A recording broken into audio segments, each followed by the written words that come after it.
A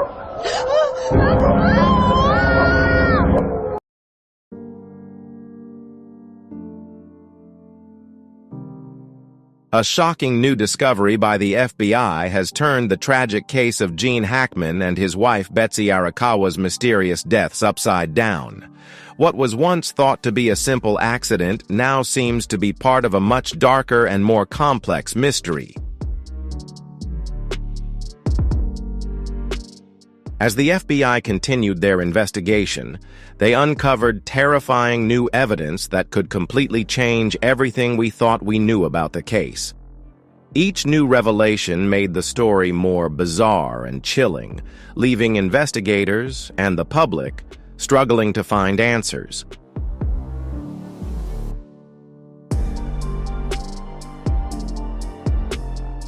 What was hidden inside the walls of Gene Hackman's mansion, and how has this new discovery completely shifted the direction of the investigation?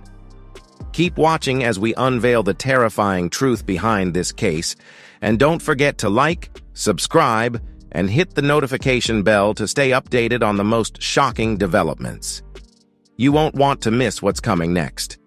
Share your thoughts in the comments below. What do you think happened?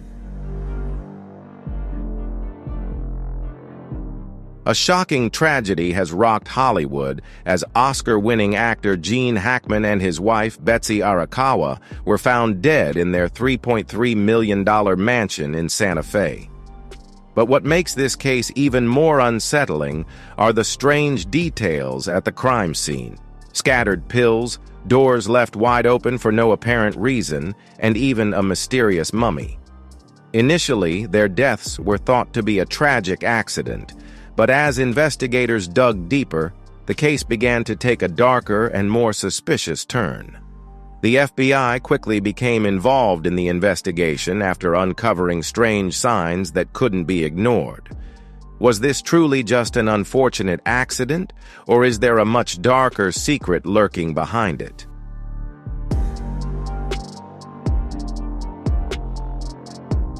Gene Hackman and Betsy Arakawa were known as a private couple, living in a luxurious mansion in Santa Fe, surrounded by beautiful nature.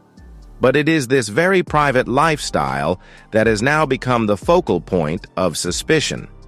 In the weeks leading up to their deaths, they seemed to vanish from the public eye with no contact made with friends or family. What truly happened behind those closed doors, and why does this case remain so shrouded in mystery?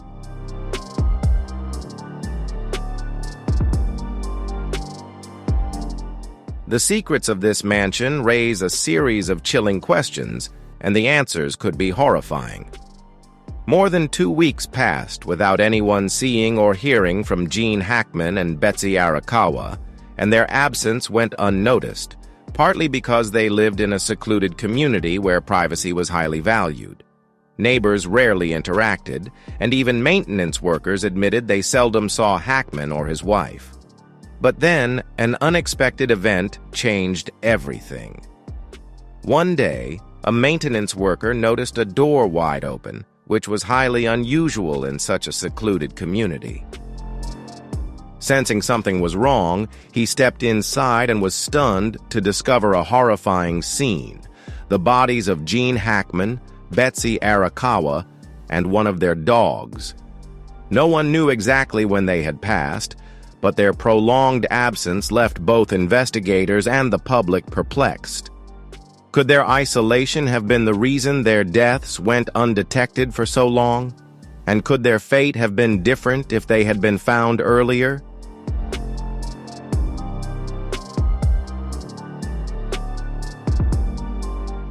Although a private lifestyle and avoiding media attention is not uncommon for celebrities, Gene Hackman and his wife's secluded way of living has now become a suspicious part of the story. No one noticed their absence until it was too late, and now, questions continue to linger in everyone's minds. The luxurious mansion on the hill, once a symbol of peace and security, now evokes an eerie sense of unease that words cannot fully describe. Could their isolation have been a veil hiding unimaginable tragedies? The FBI and investigators continue to delve into the strange details surrounding their deaths, scattered pills, and open door. Each clue only deepens the mystery and makes the case more perplexing than ever.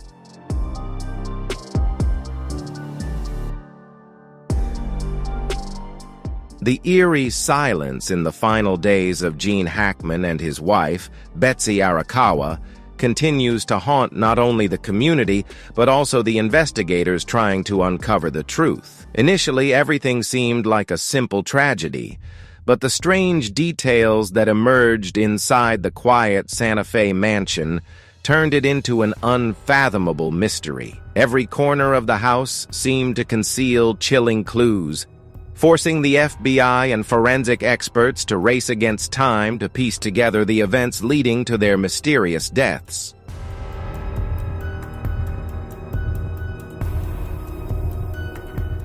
It all began when a maintenance worker arrived for a routine check and noticed a door wide open. When he entered, he was stunned by the horrifying scene awaiting him. Gene Hackman, Betsy Arakawa, and one of their dogs were dead. However, what puzzled everyone was how they were found. Gene Hackman was lying in a room with a cane and sunglasses nearby, everyday items that became clues to an unusual event. Had he suddenly collapsed, or was there something no one had noticed? Meanwhile, Betsy Arakawa was found in the bathroom, near a cold fireplace, an open bottle of wine, and scattered pills on the floor, creating a mysterious scene. What really happened in their final moments? The presence of the pills raised many questions. Could this have been an accident, or was something darker at play?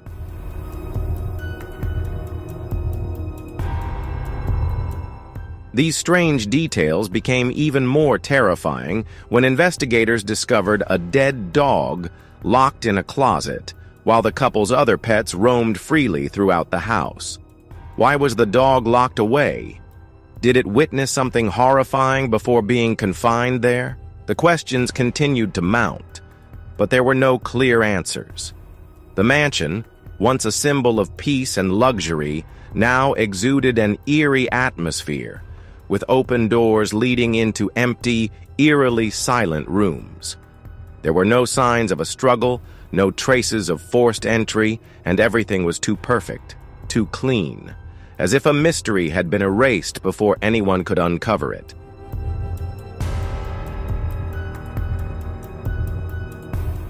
The maintenance worker called the police with a chilling question.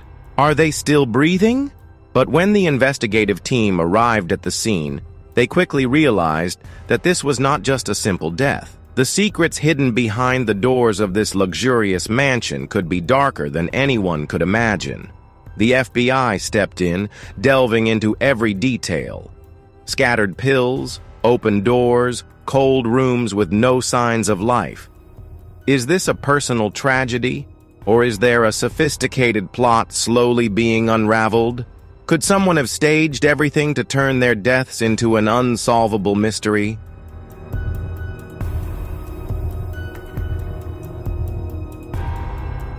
As the investigation continued, one thing became certain. Every new discovery pushed the case in an increasingly mysterious and chilling direction.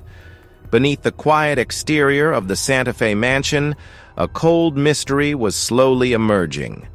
The absence of typical signs only heightened the unsettling feeling, leaving countless unanswered questions. The first responders were stunned when they found the bodies of actor Gene Hackman, his wife Betsy, and one of their dogs. What made the case even stranger was the complete absence of any signs of violence. No signs of a struggle, no broken glass, no signs of forced entry, and no obvious wounds like gunshot or knife marks. Everything appeared untouched, as if time had stopped right in that room.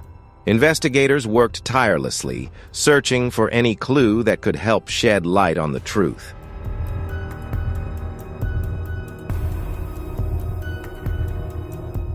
The bodies showed signs of early embalming, a concerning detail suggesting they may have died several days ago without anyone knowing. On the floor, an open pill bottle with scattered pills hinted at a health-related emergency. However, there was no evidence to suggest this was a case of suicide or intentional poisoning. Even after fire department personnel and gas company experts conducted thorough checks, no traces of toxic gas leaks, such as carbon monoxide, a common cause of mysterious deaths, were found. The front door of the mansion was wide open, but there were no signs of disturbance inside or any other unusual traces.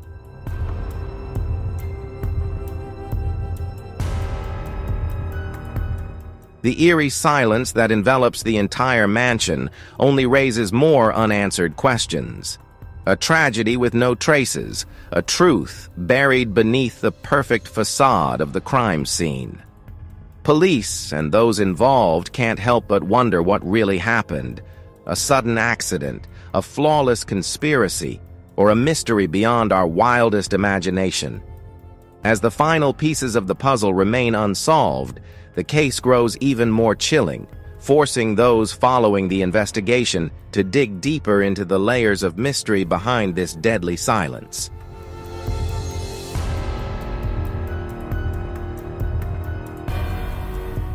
One of the most troubling details at the scene is an open pill bottle with scattered pills on the table next to Gene Hackman's wife, Betsy Arakawa. This immediately raises the question of whether the medication is connected to their mysterious deaths. Could this have been an accident? Or did the pills play a larger role in the tragedy? The pills being left behind in a seemingly hurried manner suggests a moment of panic or haste just before the incident occurred. Did Betsy accidentally overdose, or were the pills simply left behind in a moment of distress? Those who knew Betsy describe her as kind and sweet, making it hard to believe that a mistake with medication could lead to such a quiet end, especially with no signs of struggle or violent confrontation.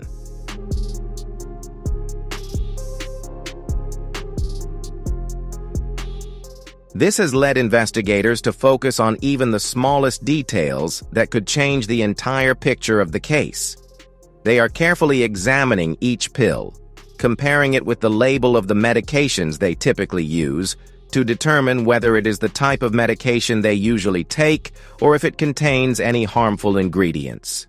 These scattered pills may be the key to unlocking the hidden mysteries, potentially leading to the truth that has been buried all this time.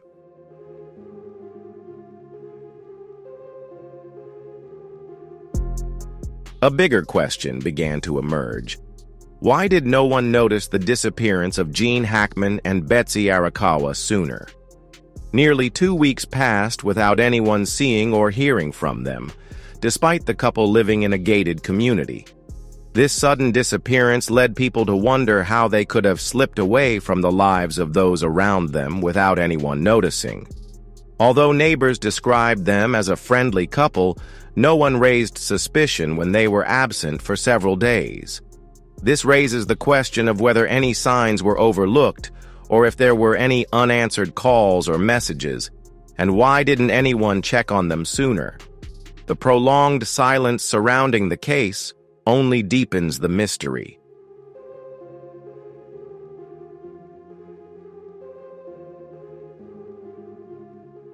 As investigators try to piece together the final events leading to the tragedy, they can't help but wonder how many clues may have been overlooked during those days. What really happened in the quiet mansion? Is it truly an accident? Or is something darker lurking beneath the surface? As the questions continue to pile up, everyone following the case can't help but think about the truth behind this tragedy. When investigators examined the crime scene at the Santa Fe mansion, they discovered a series of forensic anomalies that made the case even more puzzling. There were no signs of forced entry, broken windows, or evidence of violence, which ruled out the possibility of an external attack.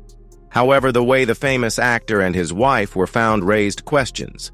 Gene Hackman was discovered in a disordered room near a cane and a pair of sunglasses, while Betsy was found in the bathroom next to a cold fireplace with an open pill bottle and pills scattered on the floor. These small but unusual details led forensic experts to spend hours analyzing the scene.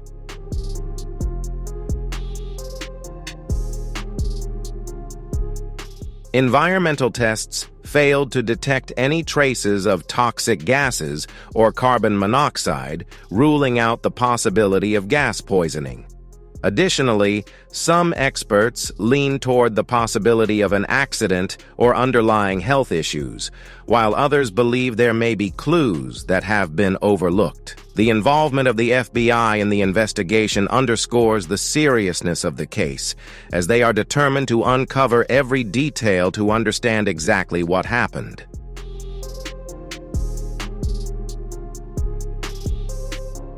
Initially, investigators expected to find a clear cause, such as a gas leak or signs of violent behavior, but the events at the scene did not fit any of these assumptions. The open pill bottle, scattered pills, and the cane next to the actor raised more questions than answers. These discoveries forced experts to reconsider the case from a fresh perspective, wondering if there might be something deeper that they had yet to uncover.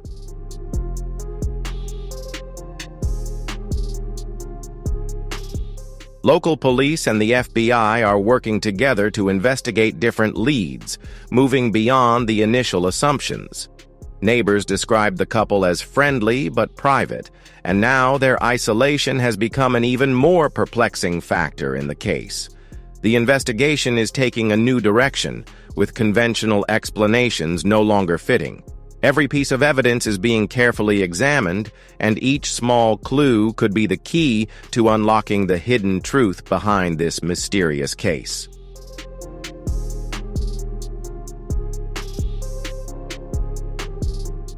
With each new clue, the case of Gene Hackman and Betsy Arakawa's deaths grows more mysterious, and now, the chilling discoveries from the FBI only add to the eerie nature of the story. Can we uncover the truth behind everything that happened in Gene Hackman's estate? The unanswered questions continue to haunt both the public and the investigators. This case may serve as a reminder that sometimes the truth is not as clear-cut as we might think. Whether it's an accident or a dark conspiracy, one thing is certain: we will all have to wait for the next revelations.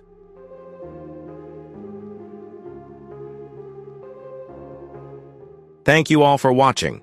If you found this video interesting, feel free to share it, and don't forget to leave your thoughts in the comments. The truth is still waiting for us ahead, and we will continue to follow up to bring you the latest updates.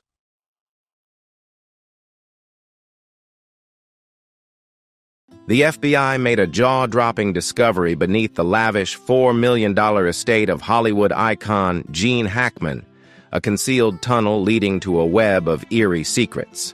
Hidden away for decades, the underground passage held old photographs, cryptic notes, and mysterious vials of medicine, some sealed, others used.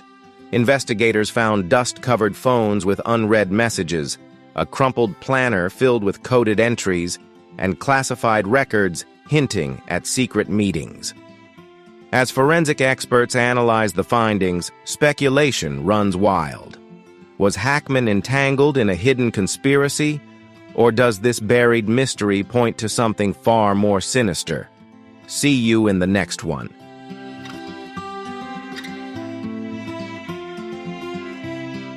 In a stunning twist, the FBI unearthed a hidden passage beneath Gene Hackman's lavish $4 million estate, revealing a trove of eerie secrets.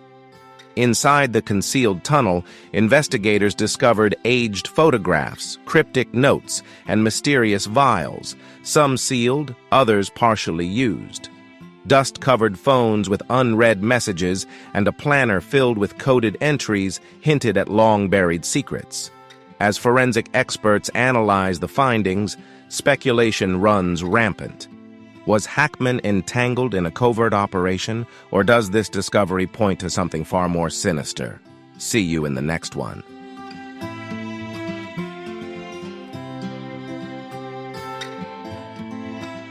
But what they uncovered inside left them frozen in disbelief. Unusual artifacts, coded messages, and unsettling relics only deepened the mystery.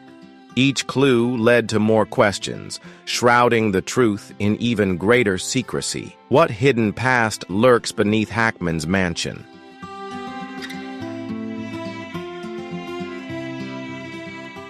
Stay with us as we unravel this eerie mystery and uncover the shocking truths that could rewrite history. Make sure to like, subscribe, and turn on notifications so you don't miss a single update on this gripping case.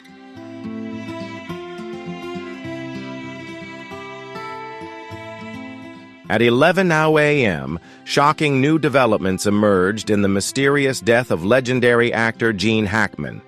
ABC News reports that authorities secured a search warrant for his $4 million New Mexico estate. However, what they uncovered inside has sent the case spiraling into a darker and more unsettling mystery than anyone could have anticipated.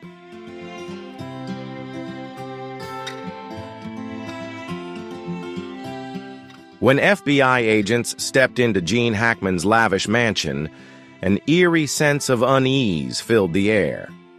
Subtle yet chilling signs suggested that this was no ordinary accident or natural death. But the true bombshell dropped when they uncovered a hidden passage beneath the estate, an unmarked tunnel absent from the official blueprints, leading into a shadowy, enigmatic chamber.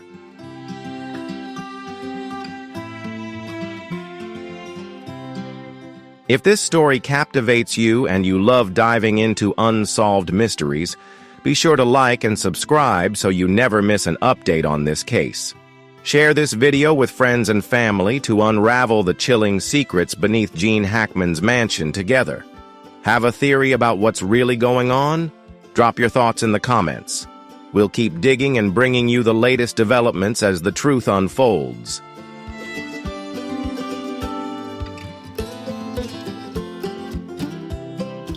As the agents carefully made their way down the worn staircase, their flashlights flickered across the damp stone walls, unveiling a scene that sent shivers down their spines. Hidden beneath the grand estate of a Hollywood legend lay a secret storage room, untouched for decades. Dust-covered wooden crates stood in eerie silence, some decayed and crumbling, while others remained sealed as if guarding long-buried secrets. The air was thick with mystery, the space resembling a forgotten vault of hidden truths waiting to be uncovered.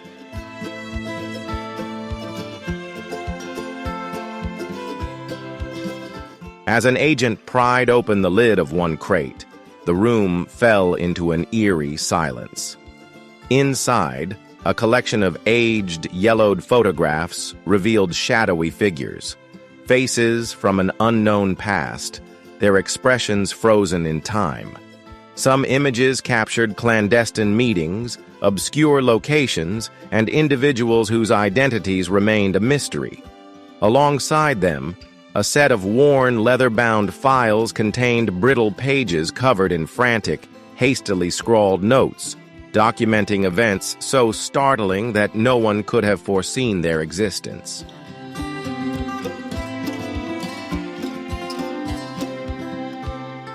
In another crate, agents uncovered a collection of personal artifacts: a vintage pocket watch, delicate jewelry, and a small, time-worn notebook filled with handwritten entries. The notes appeared to be intimate confessions or recollections of something deeply significant. But the most unsettling discovery was yet to come.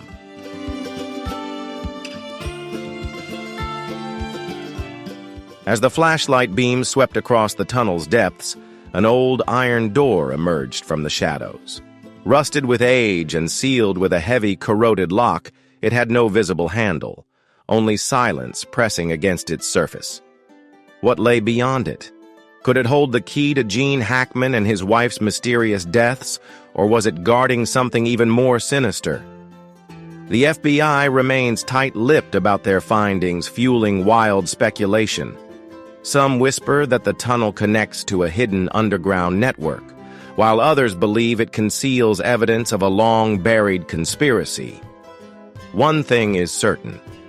This mystery is far from over.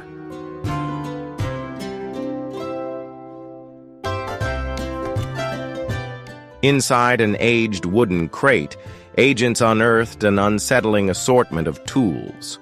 Some appeared to belong to a master craftsman, while others looked like instruments designed for unknown, perhaps even sinister experiments. A sense of unease filled the air as they exchanged wary glances. What had truly taken place in this concealed chamber? As they pressed on, their flashlights revealed cryptic carvings etched into the walls and strange symbols scattered across the floor. Were these merely forgotten relics from Hackman's past? Or did they point to something far more ominous lurking beneath the surface?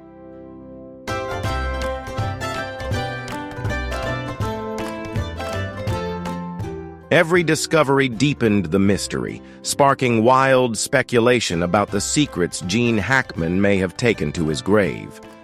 The truth could be buried within the tunnel itself, a passage that might hold the final piece of a puzzle no one expected. As investigators work to connect the scattered clues, the world watches with anticipation, waiting for the revelation that could finally bring the darkness into the light.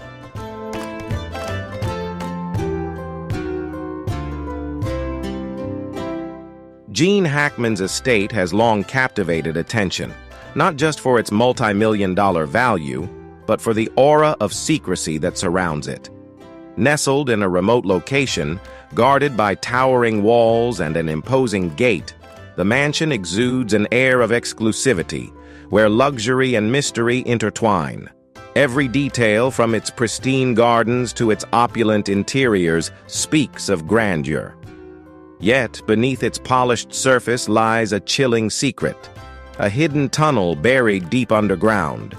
This discovery has ignited endless speculation. Was it a concealed escape route, a vault for classified information, or something far more sinister?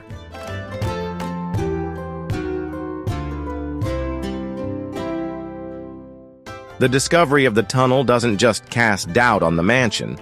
It deepens the mystery surrounding Hackman's life.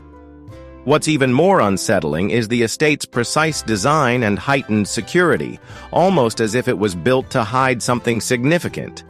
Each new clue transforms the property into a maze of unanswered questions, fueling public intrigue.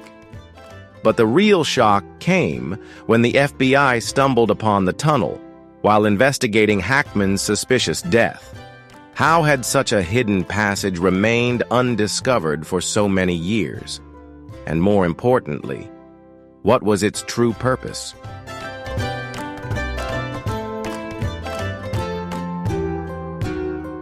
Early reports indicate that the tunnel may have been constructed decades ago, possibly serving a purpose far more deliberate than mere privacy. Some speculate it was designed as a hidden retreat for Hackman, shielding him from the outside world. Others suggest it could lead to a concealed underground chamber, perhaps storing something of great value. A more startling theory proposes that the passage extends beyond the estate, potentially linking to other properties, raising questions about a secret network that has remained undiscovered until now.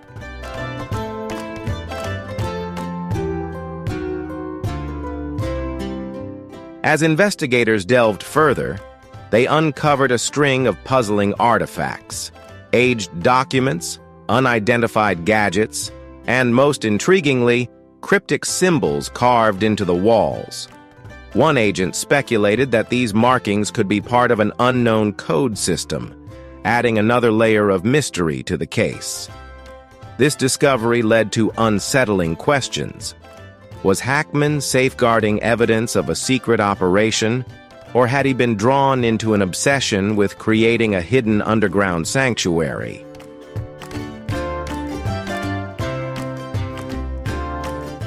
Authorities are now combing through property records to uncover whether local builders or past owners had any knowledge of the tunnel's existence. Some longtime residents recall eerie rumors of workers vanishing under mysterious circumstances after being involved in renovations at the estate. Others speculate that the passage could be a long-forgotten escape route, possibly a remnant of an earlier security design. But with each new revelation, the mystery only deepens.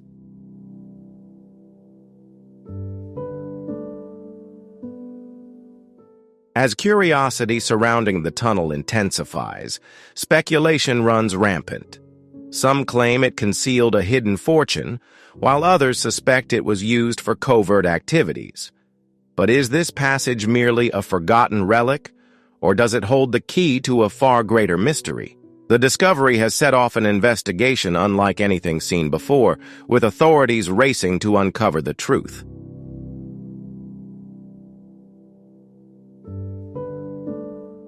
The revelation of a hidden tunnel beneath Gene Hackman's estate has sent shockwaves through the public, especially given the unsettling circumstances surrounding his and his wife Betsy's deaths. As investigators dig deeper, suspicions grow. Could this tunnel contain the missing pieces to unravel the mystery of their final days?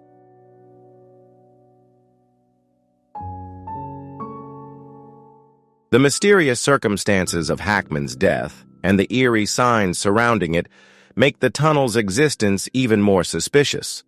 Some believe it served as a hidden escape route, allowing someone to slip in or out of the mansion undetected. But the real question is, who needed such secrecy, and for what purpose? As investigators sift through the strange artifacts found inside, they search for connections to Hackman and Betsy's final days. The aged documents, unsettling photographs, and peculiar objects may hold the key to a side of Hackman's life the world never knew. Meanwhile, the cryptic symbols carved into the walls suggest a deeper, more enigmatic truth, one that could point to hidden alliances, secret dealings, or even a concealed past that was never meant to be uncovered.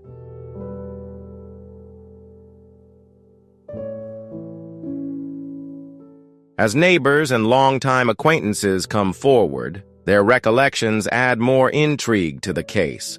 Some recall cryptic remarks Hackman made about unseen dangers, while others speak of late-night visitors who arrived in secrecy and left without a trace.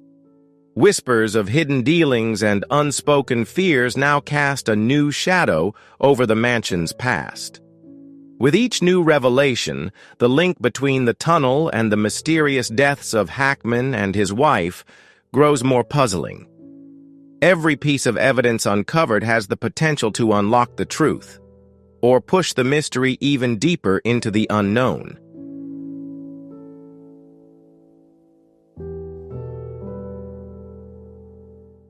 The growing silence from authorities has only deepened public suspicion. Despite the discovery of hidden tunnels, cryptic symbols, and strange artifacts beneath Gene Hackman's mansion, officials remain unusually reserved. Their statements are brief, vague, like pieces of a puzzle deliberately left unsolved. The FBI has scoured every inch of the underground passage, yet the unsettling relics they've uncovered seem to hint at a story that remains untold. As the world anxiously awaits answers, all they receive is an eerie void of information. The biggest questions remain unanswered. Why was the tunnel built? Who used it, and for what purpose? And most importantly, what secrets still lie buried beneath the surface?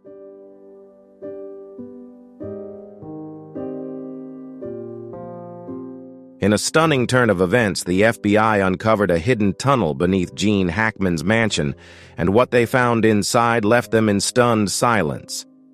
Among the eerie discoveries were old, dust-covered cell phones with shattered screens, still holding unread messages, potential clues to secret dealings, covert exchanges, or warnings that were never delivered. A worn-out planner filled with frantic scribbles and marked dates seemed to outline a hidden timeline, one that could expose a story never meant to be told.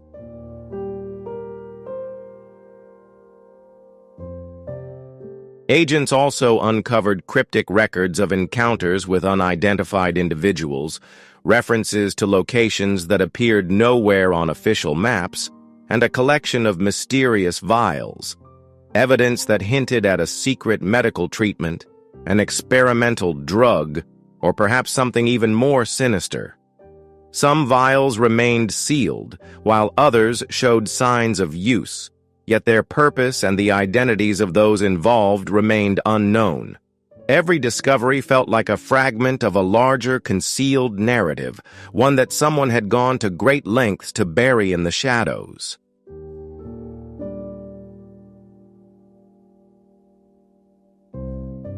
Each clue uncovered brings investigators one step closer to exposing the truth hidden within Hackman's mansion. As tension mounts, the world watches, unsure if they are on the verge of uncovering a shocking revelation or merely chasing fragments of a mystery that may never be fully solved.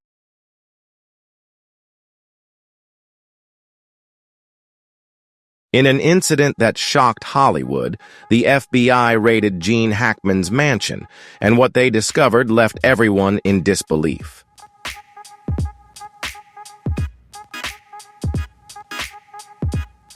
A famous star, a cinematic legend, but behind the doors of that lavish home lay secrets no one could have expected.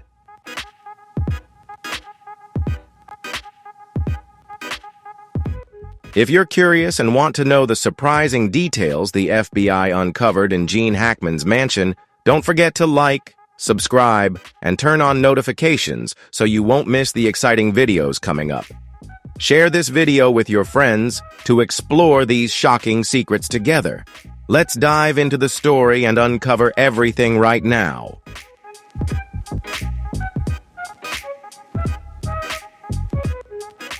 A shocking revelation was uncovered at Gene Hackman's mansion, sparking intense speculation about the mysterious circumstances surrounding the deaths of the Hollywood icon and his wife, Betsy Arakawa.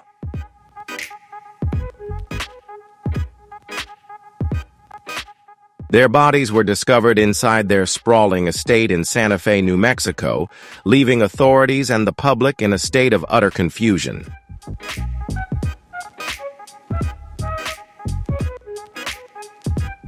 At first, authorities reported no signs of foul play, with early indications pointing to a possible carbon monoxide poisoning.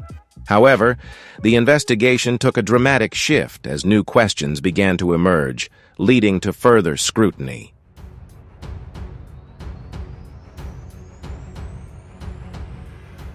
The investigation was broadened after maintenance workers performing regular duties on the property found the front door ajar and two dogs roaming freely around the area.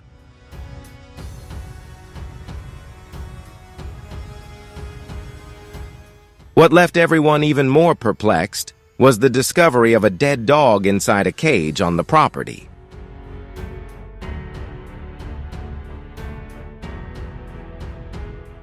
Investigators observed signs of decomposition on the bodies of Gene Hackman and Betsy Arakawa, suggesting they had been deceased for a considerable period before being found.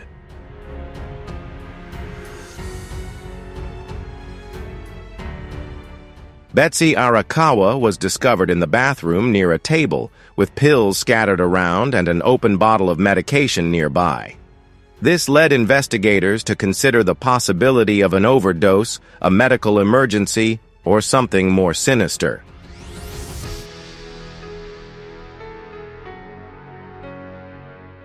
A seasoned investigator remarked that the situation was highly unusual, and these new findings only deepened the mystery surrounding the cause of death.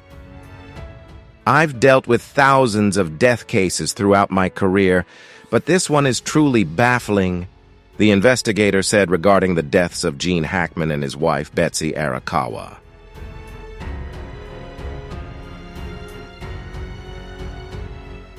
The fact that both passed away at the same time without a clear explanation has sparked considerable confusion.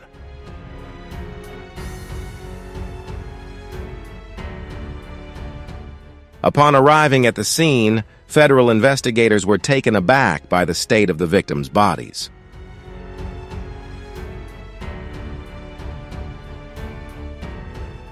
A source familiar with the investigation described the investigators' reaction as one of complete shock, noting that while they were used to handling death scenes, this particular case was unlike anything they had encountered before.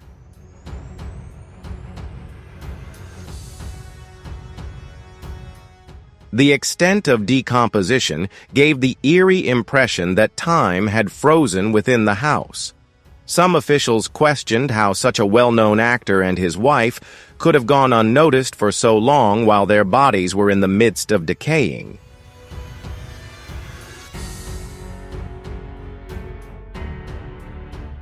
Authorities are now awaiting the autopsy results to provide clarity on what really happened.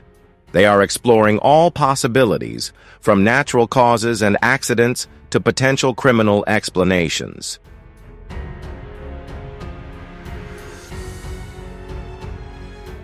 Gene Hackman, at 95 years old, has passed away, leaving a profound loss in the film industry.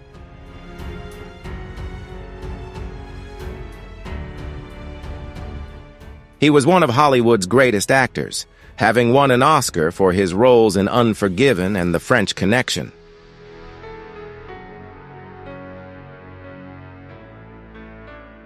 Hackman is perhaps best known for his portrayal of Lex Luthor in Superman, and many fans also fondly remember his performances in The Royal Tenenbaums.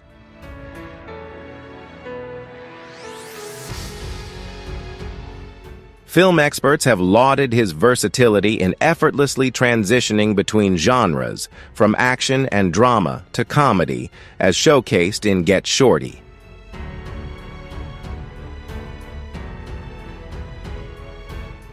A film historian commented that Hackman was a dependable actor, bringing depth to his dramatic roles and a true sense of humor to his comedic performances.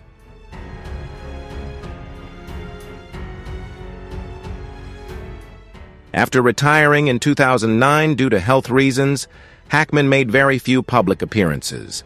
His last public appearance was in 2003 when he was honored with the Lifetime Achievement Award at the Golden Globe Awards.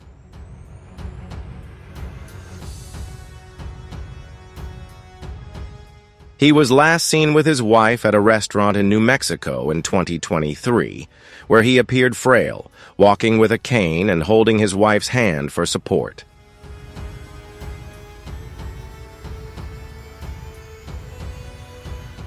The news of Gene Hackman's passing sent shockwaves through the Hollywood community, with many expressing their heartfelt condolences.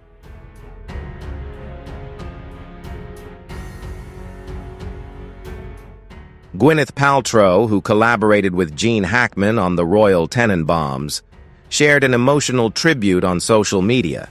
She posted a photo of the two of them along with a broken heart emoji after news of his passing broke.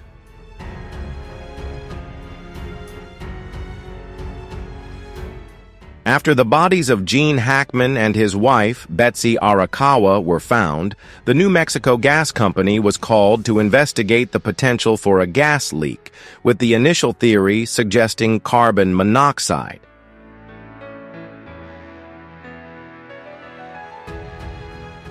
However, after inspecting the gas pipes and potential hazards, the company found no issues or signs of a leak.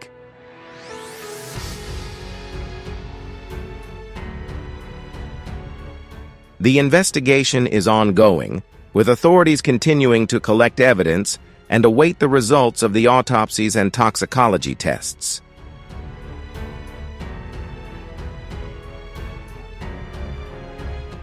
Authorities are determined to uncover the truth behind the tragic and mysterious deaths of Gene Hackman and Betsy Arakawa.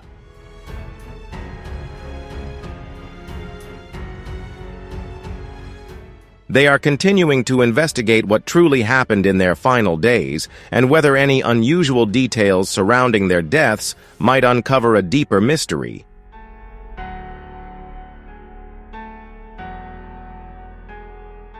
One of the key points is the condition of their bodies, which showed clear signs of decomposition.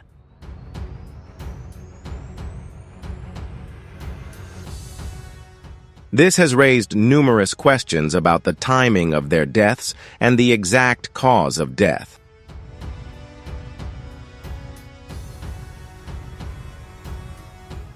Some believe the deaths may have been caused by natural causes, an accident or something self-inflicted, while others suspect that something more unusual may have taken place.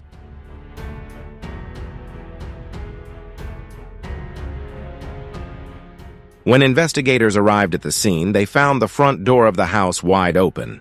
This raised concerns about whether they had left the door open themselves or if someone had entered or exited before the police arrived.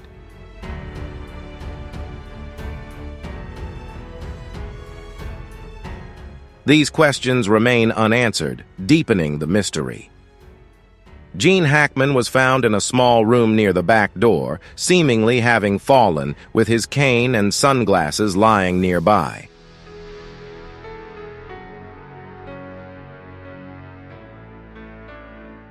Betsy Arakawa was found in a bathroom on the opposite side of the house, where a broken heater and scattered medications were found on a table, alongside an open bottle of pills.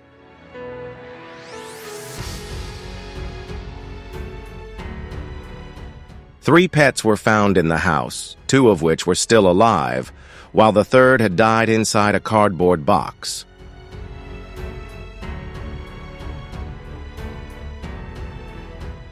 The discovery of the dead dog led investigators to suspect that food and water may have run out a long time ago, particularly since the dog in the box showed clear signs of hunger and thirst.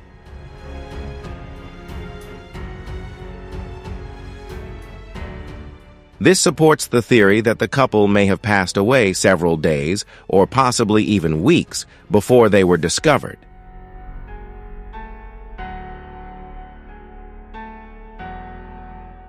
Experts note that when a body is exposed to dry, warm air for an extended period, the skin can become hard or stiff, a process that generally takes anywhere from a few days to a few weeks.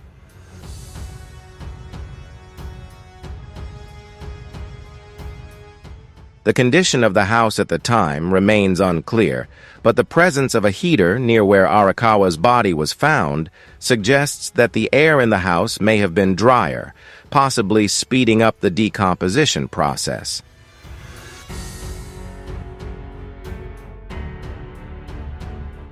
Authorities have ruled out carbon monoxide poisoning as a cause, since the gas company found no signs of a leak.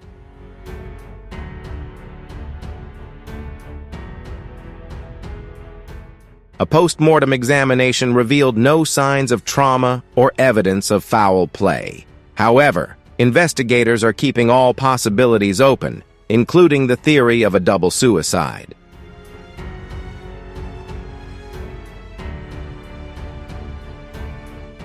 There were no signs of violence, and in cases like this, people often leave a note or arrange their surroundings in a certain way, but that was not the case here. The case remains unsolved, leaving many unanswered questions.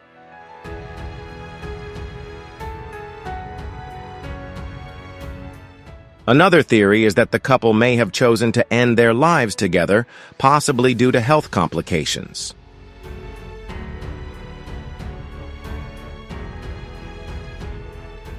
In such cases, it is common for individuals to overdose together. But since they were found in separate rooms, this theory doesn't seem entirely convincing.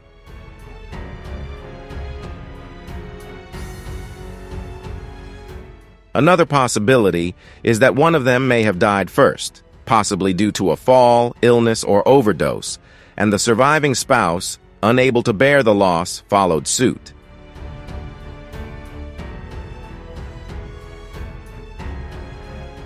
If Hackman had fallen in his room, Arakawa might have found him and used medication in an attempt to treat herself. However, this remains unclear and will require toxicology test results to determine if any substances played a role in the cause of death.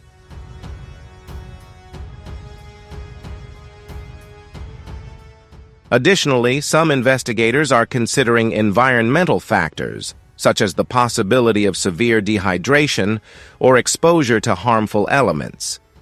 Experts are also reviewing their medical history to see if underlying health issues may have contributed to their sudden deaths.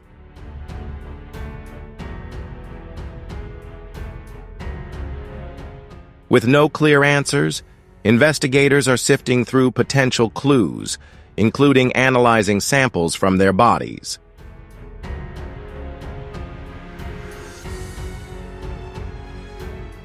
This could take several weeks or even months to yield results.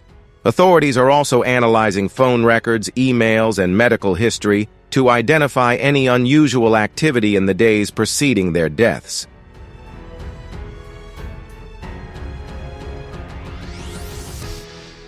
Some have speculated about the possibility of a third party being involved, though there are no signs of forced entry or struggle. However, the fact that the front door was left open raises questions about whether someone was inside the house, though it's unclear if they were a visitor or had malicious intent. Investigators are still working to uncover the truth.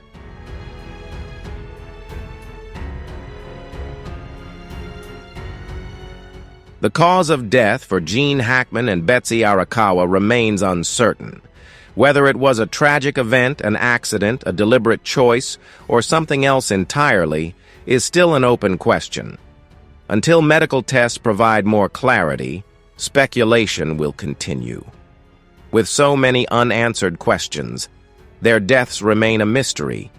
Perhaps their loved ones will shed more light on the circumstances surrounding this.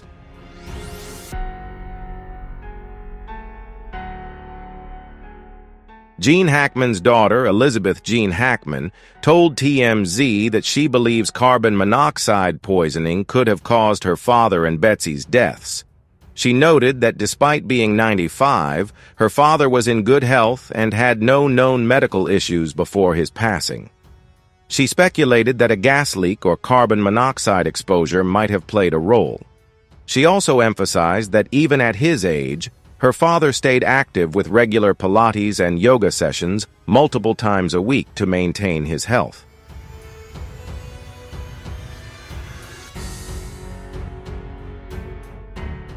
Regarding Betsy Arakawa, Gene Hackman's daughter, Leslie, described her as a devoted and caring partner who always looked after her father.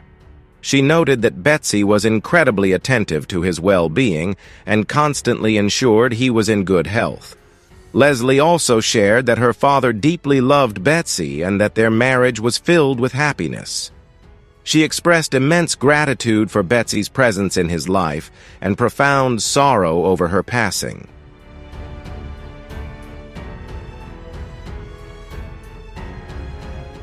The story of Gene Hackman and Betsy Arakawa's deaths continues to draw attention, and the lingering questions about what truly happened will only be answered once test results are released. Elizabeth is one of Gene Hackman's 3 children from his first marriage to Faye Malt. The couple married in 1956 and divorced in 1986, and Faye Malt passed away in 2017. Hackman later married Betsy Arakawa in 1991.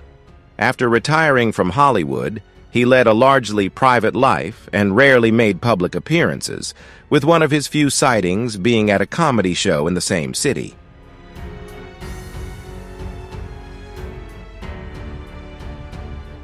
Gene Hackman's daughter, Elizabeth, and his granddaughters, Leslie and Annie, were heartbroken over his passing.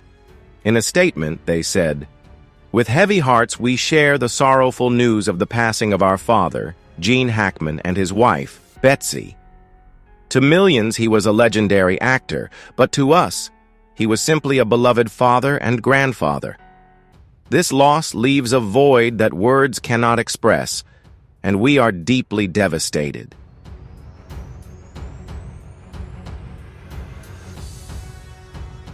Many celebrities have also honored Hackman's legacy, including Clint Eastwood and Morgan Freeman. Eastwood, who directed and starred alongside Hackman in the 1992 film Unforgiven, praised him as one of the most talented actors of all time, known for his authentic, powerful, and flawless performances. "He was a dear friend, and I will miss him deeply," Eastwood shared.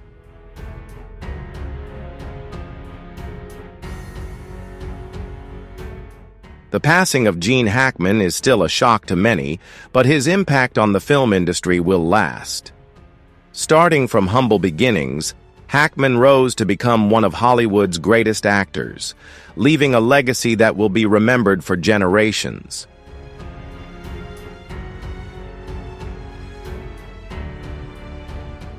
Let's dive in and explore the legendary career of Hackman and the timeless legacy he has created.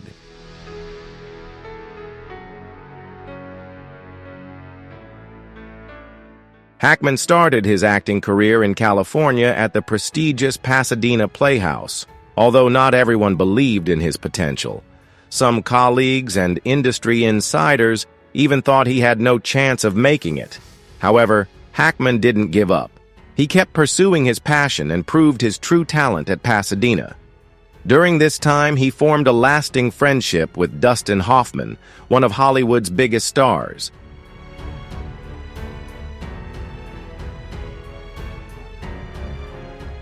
However, Hackman's early days were anything but easy.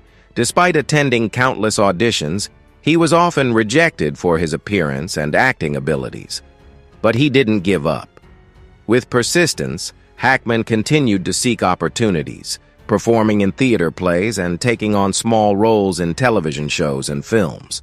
With each experience, he honed his craft. His hard work and dedication eventually paid off.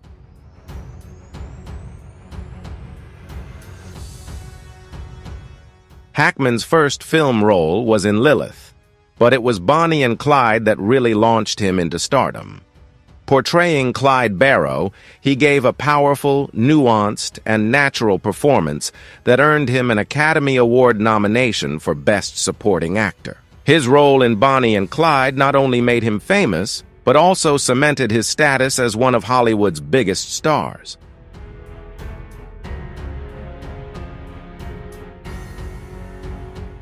Hackman delivered one of the most iconic performances of his career when he portrayed Detective Popeye Doyle in William Friedkin's The French Connection, 1971. This role marked a pivotal moment in his career as Hackman portrayed a tough yet deeply complex character grappling with moral dilemmas and danger. His performance earned him the Academy Award for Best Actor and had a lasting impact on many crime films that followed.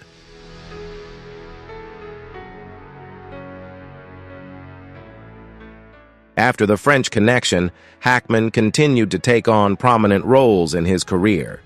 In 1974, he collaborated with director Francis Ford Coppola on The Conversation, where he played Harry Call, a surveillance expert struggling with guilt and loneliness. This role allowed Hackman to display a deep emotional range, and the film was nominated for Best Picture at the Academy Awards. Critics praised his performance, considering it one of the standout roles of his 1970s career. Hackman also starred in other notable films, including Scarecrow, 1973, where he appeared alongside Al Pacino. The film, which explores themes of friendship and isolation, was enhanced by the powerful chemistry between Hackman and Pacino.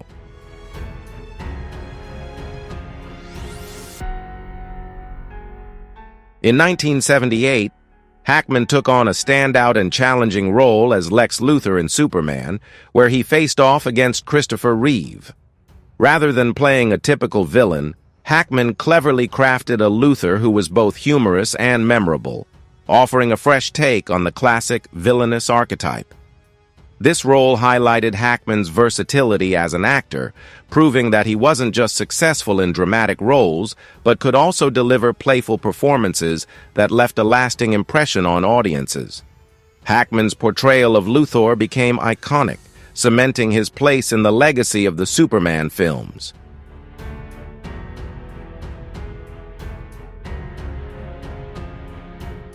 Despite his flourishing career, Hackman faced health challenges along the way. In the 1990s, when he was in his 60s, he underwent major surgery to reduce the risk of a heart attack. The coronary bypass procedure cleared blocked arteries, and fortunately, he received timely treatment before the situation became critical. After the surgery, Hackman continued his career, remaining dedicated to the film industry and leaving behind a lasting legacy in Hollywood. His resilience, both professionally and in overcoming health struggles, further solidified his status as one of the greats of cinema.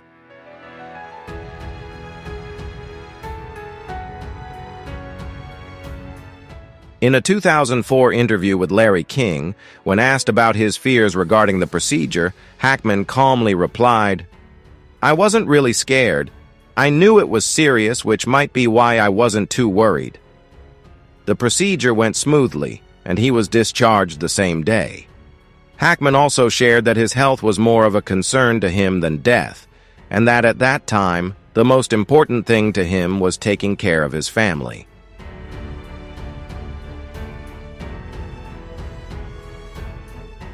In 2009, Hackman revealed in an interview that his health was the primary reason he decided to retire from acting. "My heart just couldn't handle the stress anymore," he said. After retiring, Hackman found happiness in a peaceful life with his wife, enjoying activities like horseback riding, fishing, and painting. He also co-authored 3 history books and a crime novel, Weston. This marked a turning point in his life, as he found new joy and creativity without the pressures of his previous career.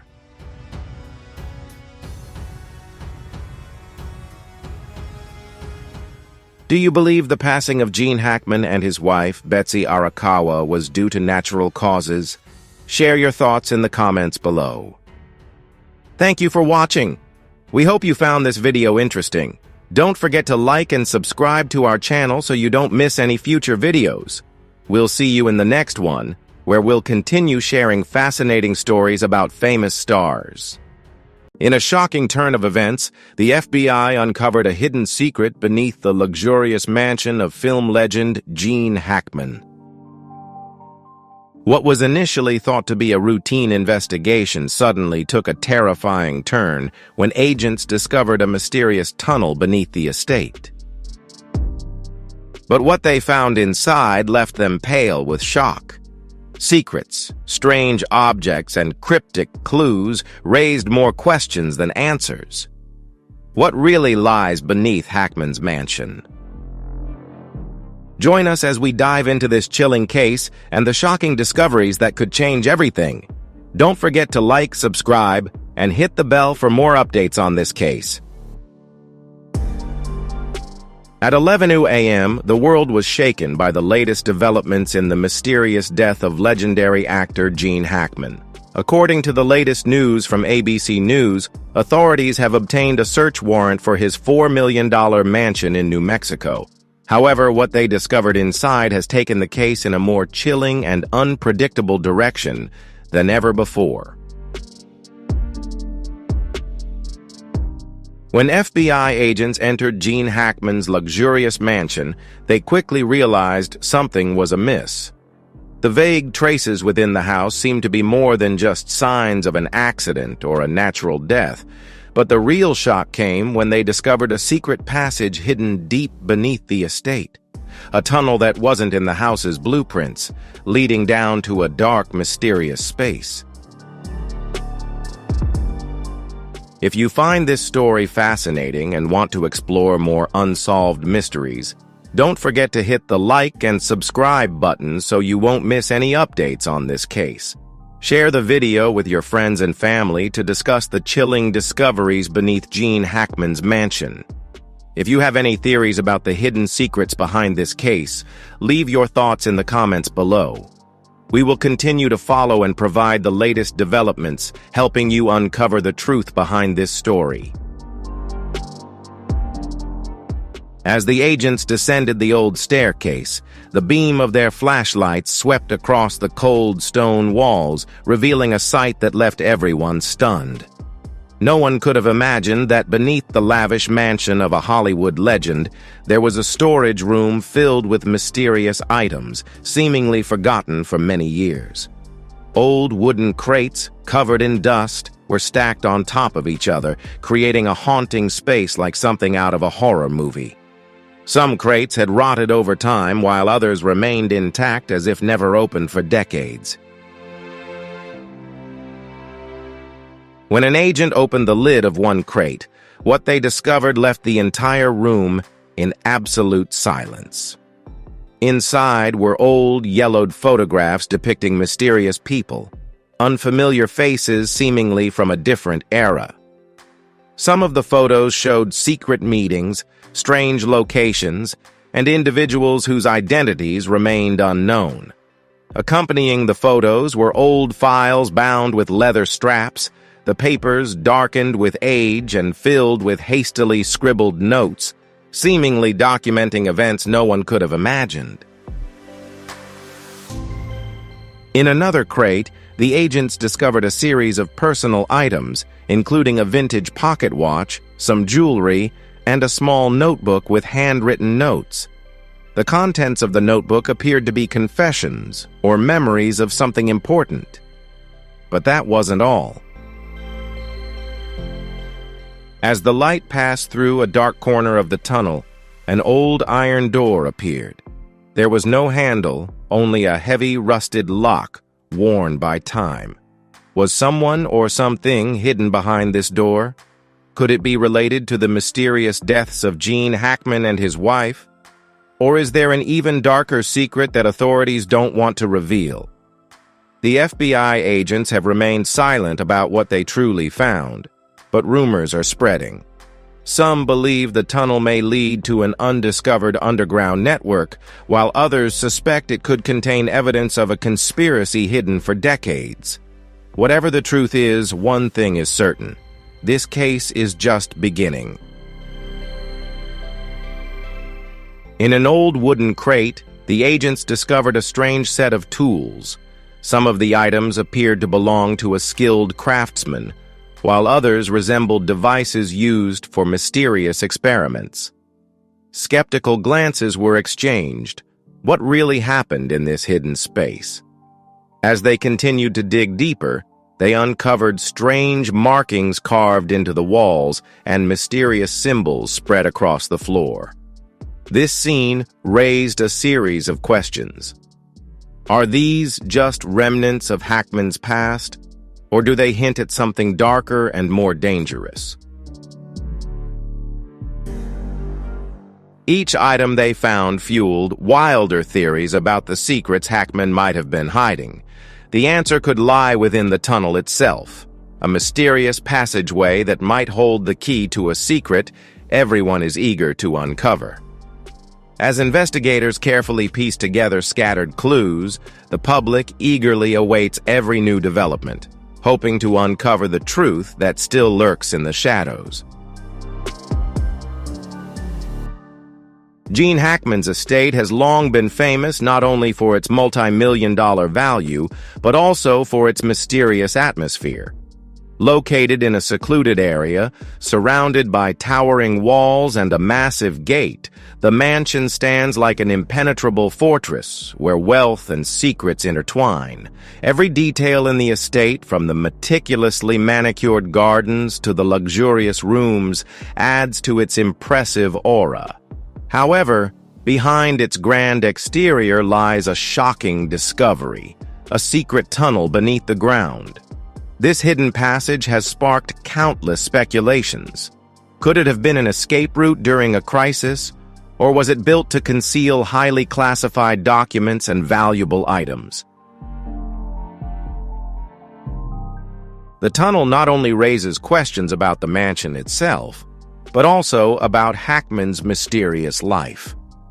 What is even more troubling is the meticulous attention to detail in the design and security of the estate, as if there was a deliberate effort to conceal certain aspects of his life.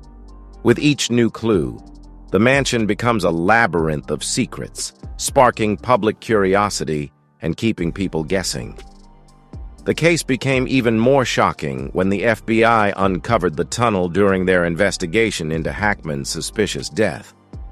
How could such a secret passage exist for so many years without anyone knowing about it? Initial reports suggest that the tunnel may have been built many years ago, possibly for a specific purpose.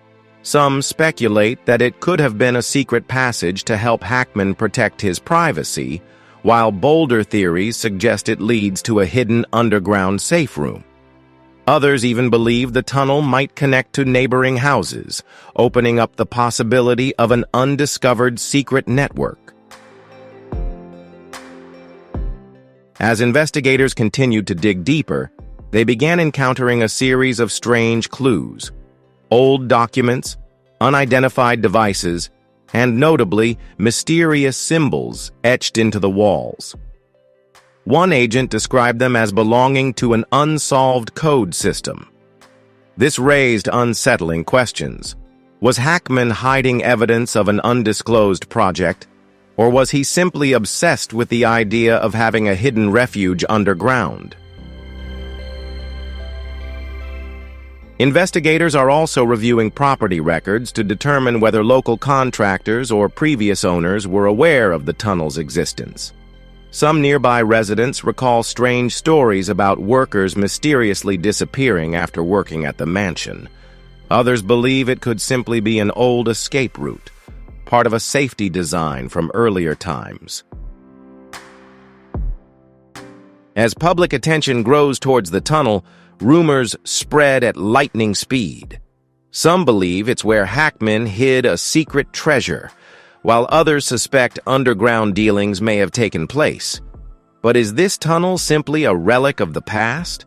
Or could it be the key to a larger mystery? This discovery has sparked an unprecedented scale of investigation.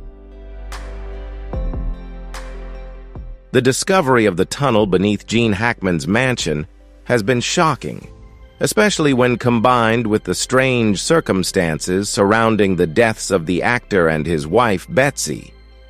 As investigators continue to delve deeper into the case, many are starting to wonder if the tunnel holds clues about what really happened in their final days. The mysterious death of Hackman and the strange signs surrounding it make the existence of the tunnel even more suspicious. Some speculate that it might have been used as a secret escape route, allowing someone to leave or sneak into the mansion unnoticed. But the bigger question is, who would need such an escape route, and why? As agents continue to examine the strange items found in the tunnel, they are trying to trace any clues related to Hackman and Betsy's deaths.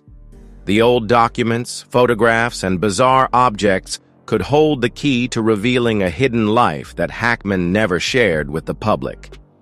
The symbols etched into the walls only add to the mystery, hinting at a deeper story, possibly involving secret dealings or relationships that were never made public.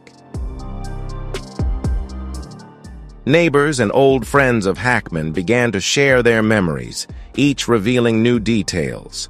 Some recalled strange conversations Hackman had, hinting at troubles he had never addressed, while others remembered mysterious guests coming and going at night, leaving them wondering what was being hidden behind the mansion's solid walls.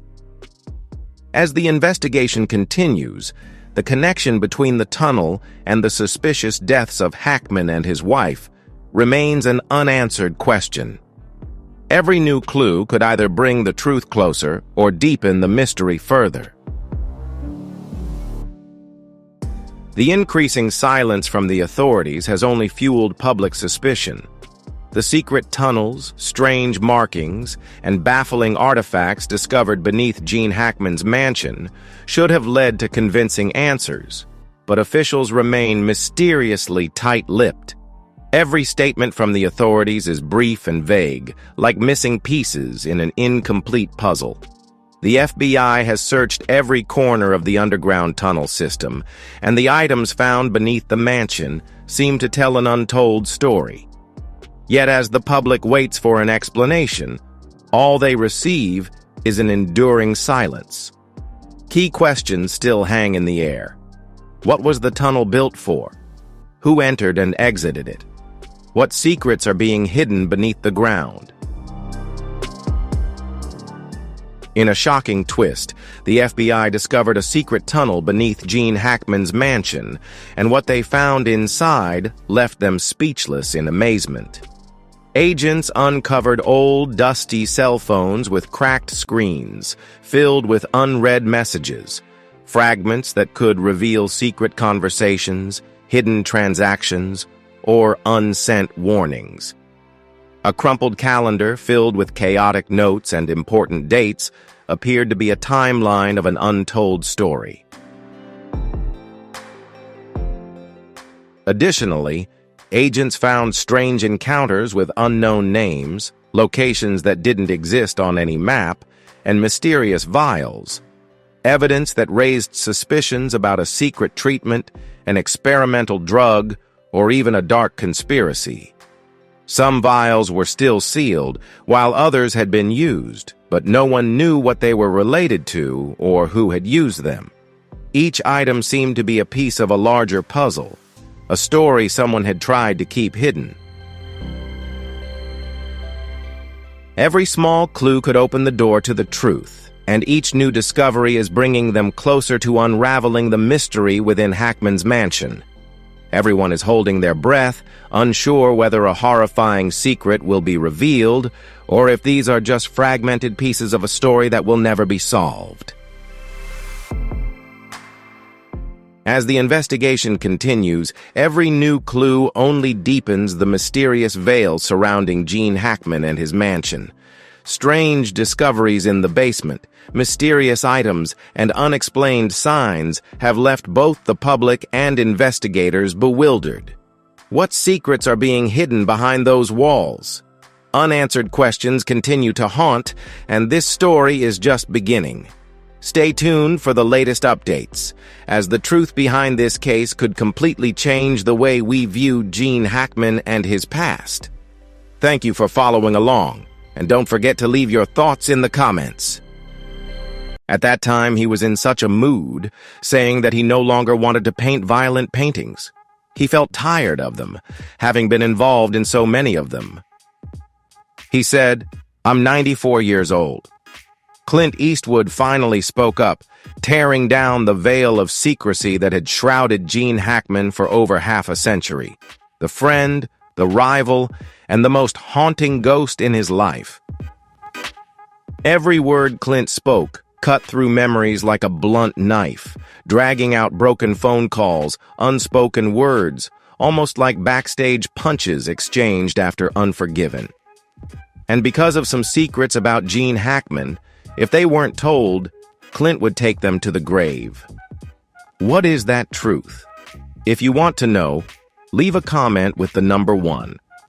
This is both a story of friendship and the tragedy of cowboys who never learned how to bow their heads, of Clint and Gene, 2 men born to face each other through the barrel of a gun until the end of their lives.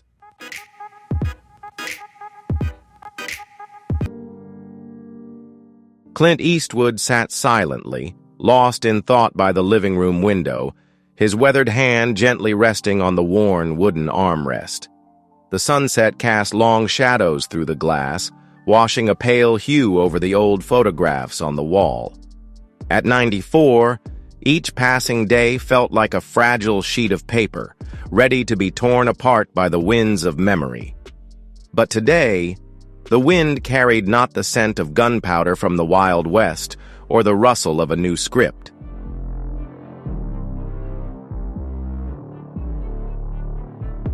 Today there was only silence, and this silence was named Gene Hackman. Clint Eastwood had lived with silence like an old, stern friend. Those who knew him understood that Clint was not one to dwell in the past, let alone cling to old glories. But this silence was different from anything he had ever known. It was heavy, like the click of a gun with no bullets left, like the final step on barren land. For the man who had passed was Little Bill Daggett.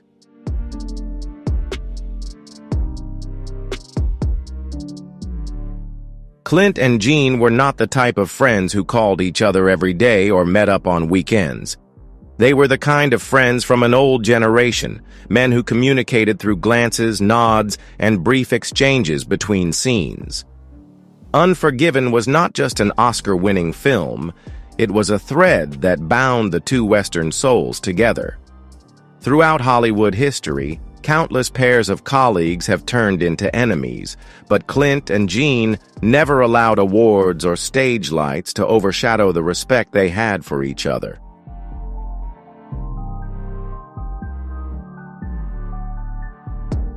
When Unforgiven was released in 1992, Clint was 62, and Gene was also 62. The two aged souls stepped out of the shadow of a golden era to tell their own story, that of the old heroes, survivors of too many confrontations, too many stray bullets. Killing a man is a hard thing.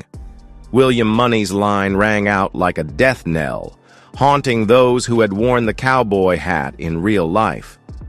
From that moment on, Clint and Gene understood that the bond between them had been tightened, inseparable.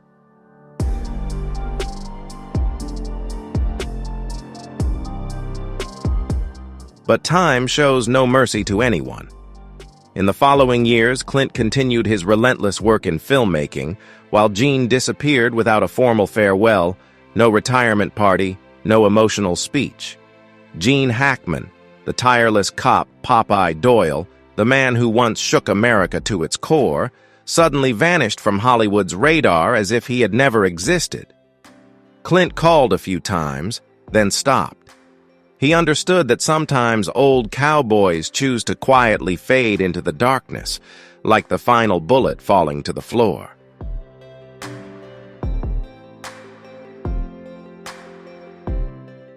Each time Gene's name was mentioned, Clint's gaze grew somber. "He was one of the best," he said, then fell silent. No one knew what they had said to each other after their last meeting. All anyone saw was that whenever Unforgiven was brought up, Clint would retreat into his private room, sit quietly beside his old guitar, and softly pluck a few notes.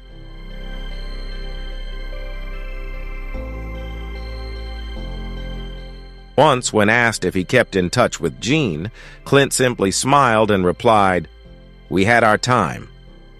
But what was the truth? No one knew. Clint was not one to easily share, and Gene even less so. Both carried the weight of lost cowboys in a digital age. They were symbols of an era when men settled everything with guns and silence. But Gene's departure, with all its strangeness and mystery, forced Clint to break that rule of never sharing.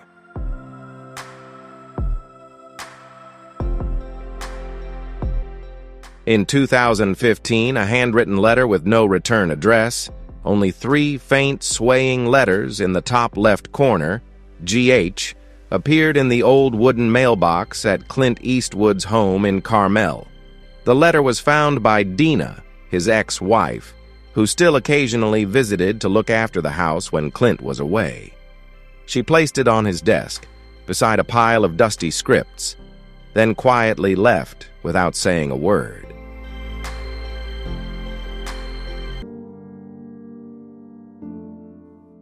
She knew that letter was more important than any million-dollar script, because it came from Gene Hackman, the old friend who had haunted Clint even after they no longer stood together under the bright lights of the set. Inside the envelope was a yellowed piece of paper with shaky, slanted handwriting, yet still sharp in the way of a man who had held countless golden statues. There were no greetings, no long introductions. Gene went straight to the point, as he always did when facing anything in life. One final journey.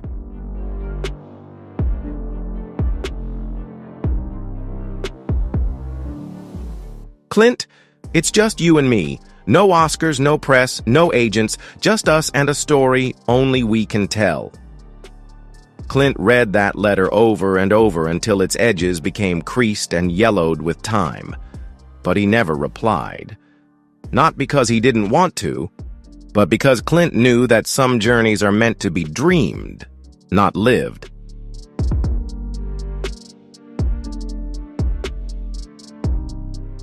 The relationship between Clint Eastwood and Gene Hackman didn't begin on the set of Unforgiven.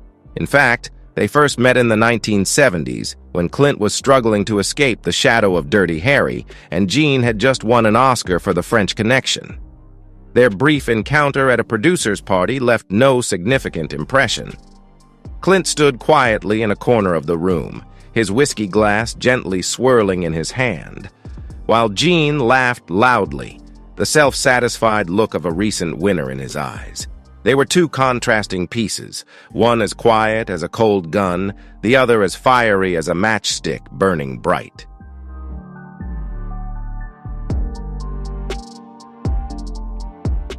Then, in 1992, Unforgiven brought them together. There was no fanfare, no trumpets, just two old cowboys sharing one last cigarette before the sunset. Clint never forgot the look on Gene's face after the final scene, when William Money turned his back and walked away in the rain. Gene watched him. No acting, no dialogue, just the honest gaze of a man who knew his time was running out. From that look, an invisible thread connected them.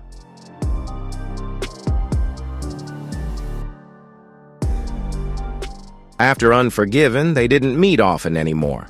Meals became rare, calls spaced out over many years. But the handwritten letters never stopped. Gene didn't use email and Clint didn't like texting. Both believed that only handwritten words carried the full weight of things they couldn't say out loud. In those letters, there were jokes about Hollywood becoming ever more tawdry, memories of filming in the cold, and confessions that could only be made when sitting alone at a writing desk. Do you ever wonder what it would be like if we made one last movie? Gene had written once, and Clint read it, folded it, placed it in a drawer, and went outside to light a cigar.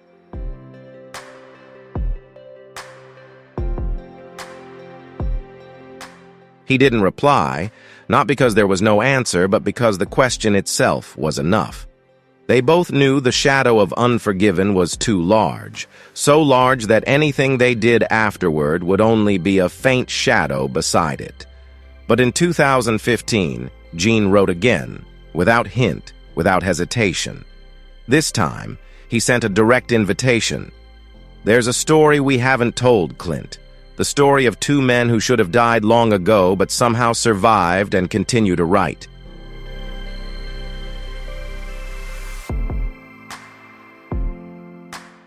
Tell it before it's too late. Clint held that letter in his hand for a long time. In his mind, the scenes began to play on their own.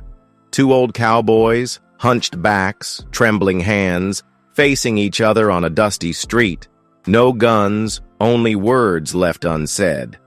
But Clint knew Gene wasn't just inviting him to make a movie.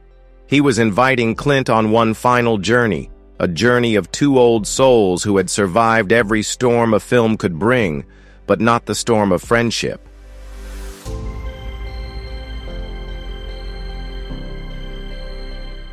In 2018, at a corner table in a small seaside bar in Carmel, California, Clint Eastwood sat across from his longtime agent, a thick stack of scripts in front of him. These were not the usual Hollywood scripts he received every week. This was a special project, one proposed by a special person, Gene Hackman. It all started a few months earlier, when Gene, who had nearly withdrawn from public life after his last film, Welcome to Mooseport in 2004, unexpectedly called Clint.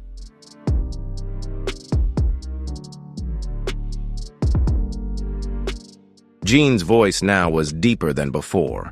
The loud laughter and familiar sarcastic remarks were gone, replaced by a slow deliberation, as if each word was carefully considered before being spoken. Clint, I've got something. Maybe my last film. I don't know how much time I have left, but if there's one last film, I only want to make it with you. Clint remained silent for a long while on the other end of the line.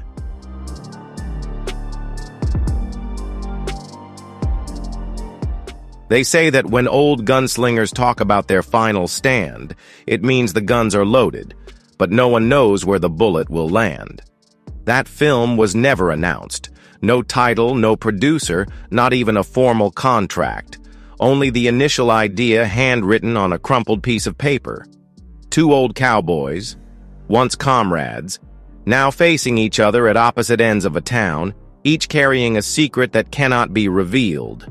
A gunfight no one wants, but one that cannot be avoided. Clint liked the idea, and Gene liked it too, but that was the last point on which they agreed.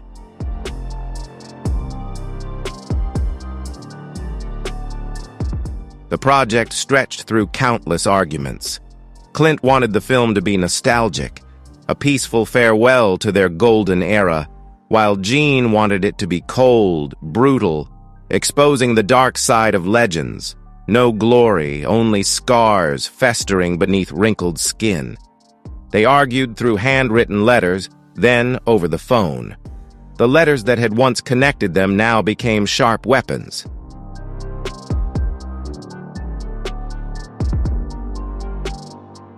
Gene accused Clint of being afraid to tarnish his own monument, while Clint mocked Gene for trying to hold on to a fading light. Word by word, sentence by sentence, they pushed each other further apart. The climax came in a private meeting between the two at the end of 2018 in Santa Fe. No assistants, no producers, just the two men who had once stood side by side, now facing each other in a dimly lit room. No one knew exactly what was said in that room, but according to a hotel employee who overheard, it was Gene who stormed out first, kicking the door open so forcefully that a painting on the wall shook. Clint stayed behind, staring at the whiskey glass in front of him, never taking a sip.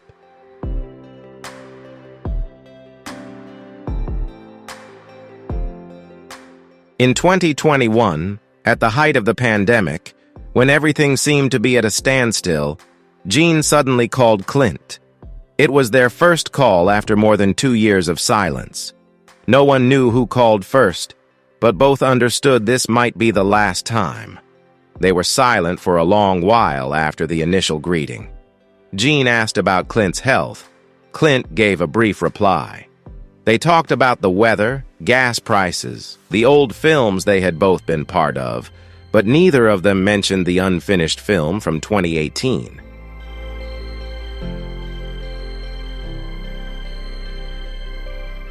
Suddenly, Gene paused, his voice soft, as if speaking to himself. "Clint, do you remember the last scene of Unforgiven, when I stood there watching you ride off into the rain?" Clint remained silent. Gene chuckled lightly. "I never said it, but I knew we'd never have another one." Clint wanted to say something, but his throat tightened. The call ended with a sigh from both ends.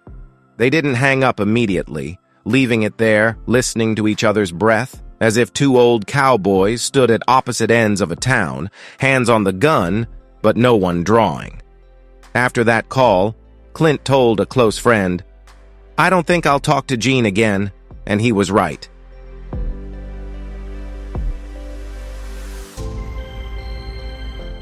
When the news of Gene's passing spread in 2023, Clint made no public statement, posted no tribute. He simply withdrew to his ranch, opening an old drawer where he kept all the letters Gene had sent, from the youthful ones to the final trembling words. Clint read through them all, each word, each punctuation mark, as if trying to uncover any secret Gene had left unsaid. He found no secrets, only empty spaces, unfinished sentences, words crossed out, letters never sent. The greatest secret of Gene Hackman wasn't in those lines, but in the prolonged silence between them, a bullet that had slipped between two old friends, never falling. And Clint understood that a part of his soul had gone with Gene down that dusty road long ago.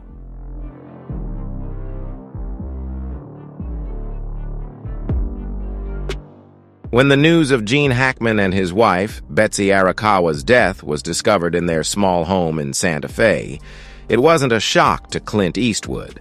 At 94, Clint understood that quiet departures in the night were no longer unusual. What left him motionless by the window of his Carmel ranch that morning was not the news of Gene's death, but the confirmation that the final words that should have been said would now never be spoken.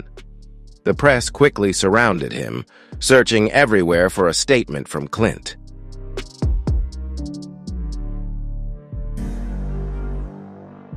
For the past 2 years, Clint and Gene had been like ghosts, never meeting, never mentioning each other's names, not even sending a single message since their last phone call in 2021, when silence had filled more of the space than words.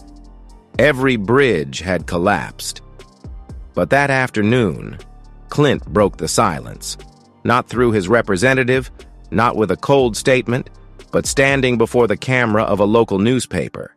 His voice was hoarse from age and the years of silence he had imposed on himself. There was no actor better than Gene Hackman, and there was no friend more important to me than him. Just 2 sentences. No embellishment, no exaggeration. But for those who had followed the 2 old cowboys for decades, they understood that Clint Eastwood had never spoken such words about anyone. Not about Sergio Leone, not about Lee Van Cleef, not about his first wife, only Gene Hackman.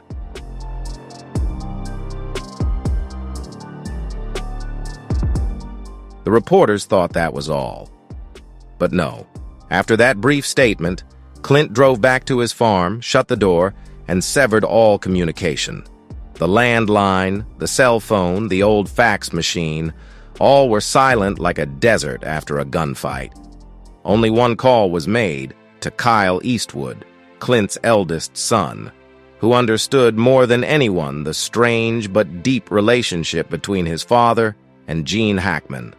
According to Kyle's account to a close friend, Clint's voice that day was different, softer, but weighed down. The voice of the man with no name was gone, replaced by the voice of an old man, finally admitting that he had lost the battle with himself. "We wasted too much time being stubborn old men," just one sentence with no explanation, no justification, but in those words was all the regret, self-deprecation, and emotion.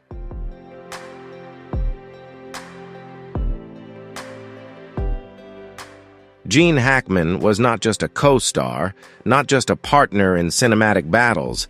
He was the only mirror that reflected a rough, flawed, and vulnerable Clint Eastwood, behind the cold exterior of a cowboy. And Clint knew that he was also the only mirror in which Gene Hackman dared to look at himself. The 2 stubborn old men, as Clint had called them, had spent nearly 50 years doing everything except admitting how much they needed each other.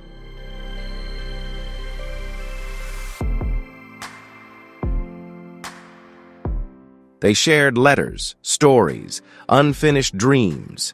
They argued, slammed phones, joined in ridiculous drinking sessions that lasted for hours. But they never said that when the final day came, the most painful part wasn't losing a friend, but realizing they had pushed that friend too far away, beyond the point of no return. And then, when the dust settled, Clint sat there, alone on the porch, looking out at the Pacific Ocean. No cigarette, no whiskey, just the sound of the wind howling through the old wooden planks.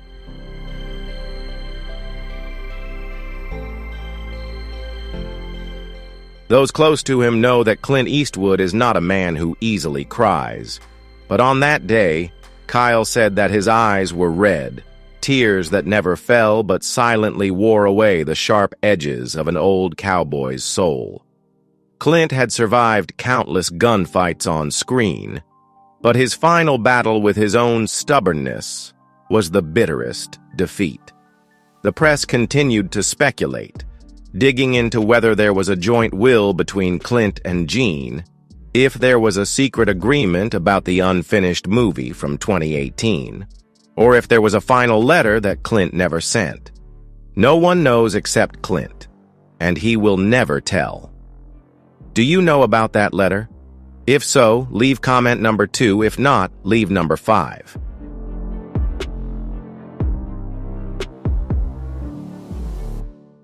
All the world saw was an old, frail man, sitting quietly at the dinner table, fiddling with an old lighter. A birthday gift Gene had given him in 1985 after Pale Rider was released, engraved with only 2 words, compadre.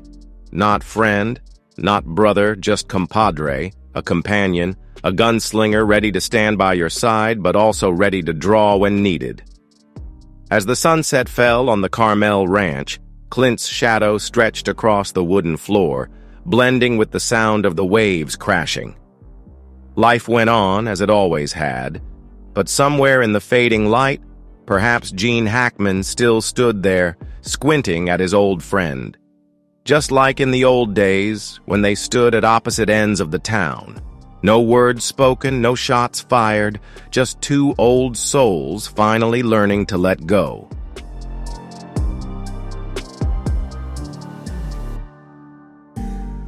The news of Gene Hackman and his wife Betsy Arakawa's passing on a quiet afternoon in Santa Fe spread through Hollywood like a cold breeze. There was no fanfare, no public outpouring, entirely fitting with the quiet lifestyle he had led in the final 20 years of his life. But as the breeze settled, it left behind a vast emptiness, not only in the history of cinema, but also in the hearts of those who had stood beside Gene under the spotlight. Hollywood awoke to the staggering realization that a monument had silently ridden into the sunset. Tributes began to pour in like a quiet rain, persistent but soft, from the young faces who had never met Gene in person to the seasoned veterans who saw him as the standard of acting.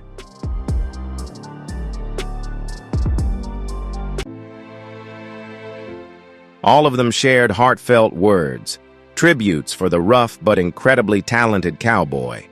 Morgan Freeman, who had stood beside Gene in Unforgiven, shared a black-and-white photo from 1992 showing the 3 men, Clint, Gene, and Morgan, sitting together on a wooden porch, each with a cigarette in hand, staring into the distance. Gene was the only one who could make Clint Eastwood lose his patience on set, but Clint was also the only one who could make Gene Hackman laugh with a dry joke. They were like oil and water, unable to live without each other, but the most anticipated voice, of course, was Clint Eastwood's.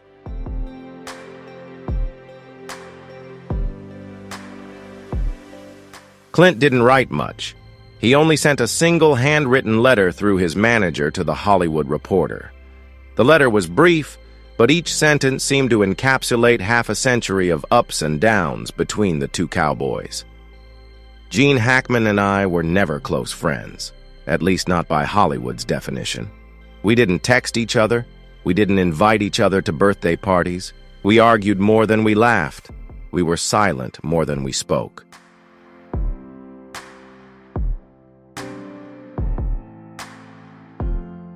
But if anyone were to ask me at the end of my gun who I'd most want to see, the answer has always been Gene Hackman. Just 4 sentences, but the entire Hollywood world was stunned. That statement for the American film industry was almost a legendary vow, because if Clint Eastwood was the last surviving figure from the Golden Cowboy era, Gene Hackman was the only one brave enough to stand beside him, unafraid, unyielding, neither enemy nor entirely an ally, but the one person Clint believed deserved his final bullet.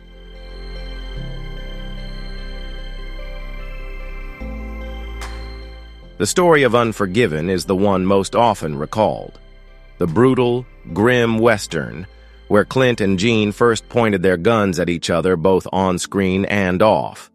The media has retold behind-the-scenes stories, like when Gene Hackman got angry when Clint changed lines on set, or when Clint quietly walked out of a meeting because Gene made a remark that touched his director's ego. But at the end of the day, they always found their way back to each other.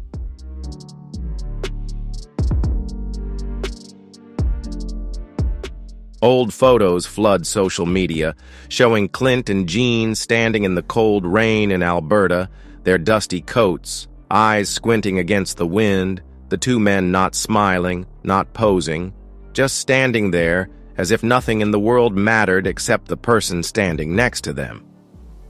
Hollywood loves flashy stories, but the story of Clint and Gene is filled with rough edges. No perfect friendship, no nights spent sharing beers, just awkward handshakes after every argument, short handwritten letters holding thousands of unsaid words. And perhaps it's that imperfect friendship that made Hollywood respect them more than any polished one.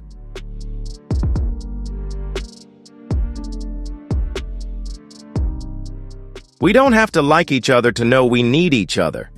Clint's words from 2004 suddenly went viral, shared across film forums. Gene Hackman had passed away, taking with him the untold secrets of his life. But Clint Eastwood remains, a lone gunslinger standing on the hilltop, gazing down at the valley of the past. Now, no one is at the other end of the barrel to bother Clint, to argue over every scene, to quietly sit beside him after long days of shooting. No one understood Clint Eastwood like Gene Hackman did.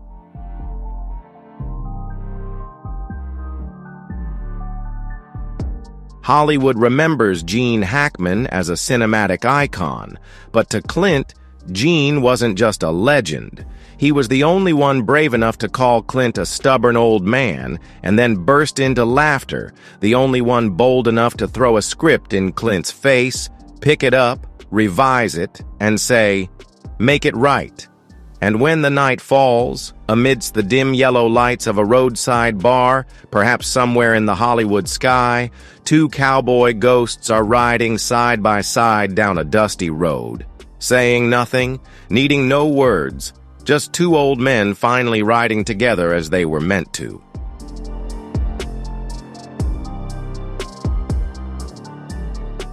In January 2024, as winter blanketed Carmel by the sea in a layer of white snow, Clint Eastwood sat at an old wooden table by the window, his calloused fingers gripping the fountain pen that had been his companion for decades.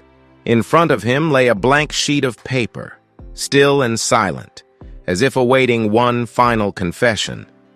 Clint was not a man given to apologies, let alone explanations, but he wrote slowly, each stroke of the pen trembling as if each word carried the weight of a heavy past. This letter was for Gene Hackman, the friend, the rival, the only person Clint Eastwood both wanted to avoid and yet desperately longed to see again in the world.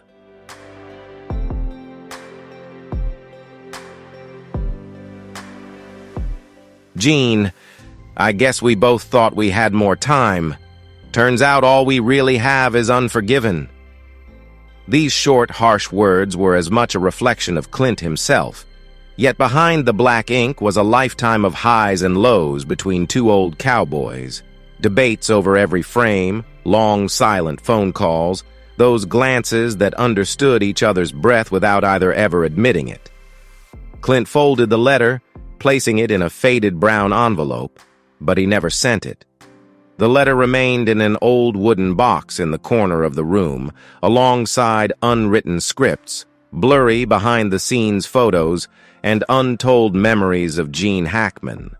The box stood like a wordless diary, a place where all that Clint had left unsaid was buried.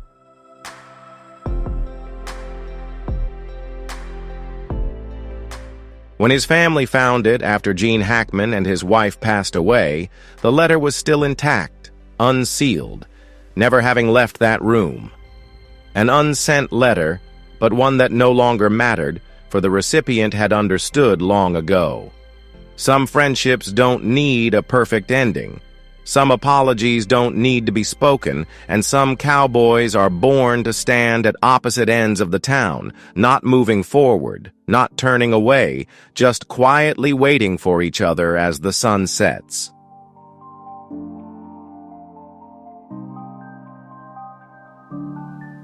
That evening, Clint sat on the porch, his eyes fixed on the fiery horizon. The shadows grew longer, slowly enveloping his frail figure. An old gunslinger who had finally come to understand that all the grudges, stubbornness, and pride between him and Gene Hackman didn't really matter. All that remained were the whispers of the wind, carrying the sound of distant hooves, where the two old gunslingers would finally ride together on a road no longer divided.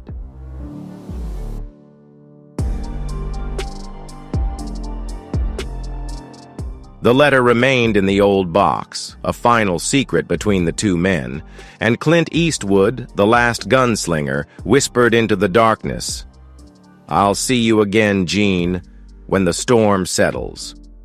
Two old gunslingers, one fallen, one standing tall, left only with unsaid words, unsent letters, and rusted guns lying still under the dust of time. Thank you for watching this video. Please like and subscribe to support our channel. The safe door was unbreached, and the front entrance showed no signs of forced entry. But what the FBI found in Gene Hackman's mansion was even more horrifying than all the scandals in Hollywood combined. Each detail revealed seemed to tear open the viewer's chest, exposing the darkest secrets that the film capital had tried to hide beneath its glamorous facade. Behind that glittering exterior were bloody hunts, orgies, and bone-chilling events.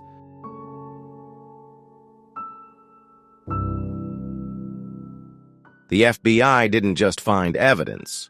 They inadvertently stripped away the polished exterior of Hollywood, exposing the rotting skeleton beneath. Gene Hackman didn't just depart because he knew too much, but because he had seen the truth far too clearly. And what he left behind was a tragic legacy, revealing an industry built on illusion, where every glimmer of fame came at the cost of human lives.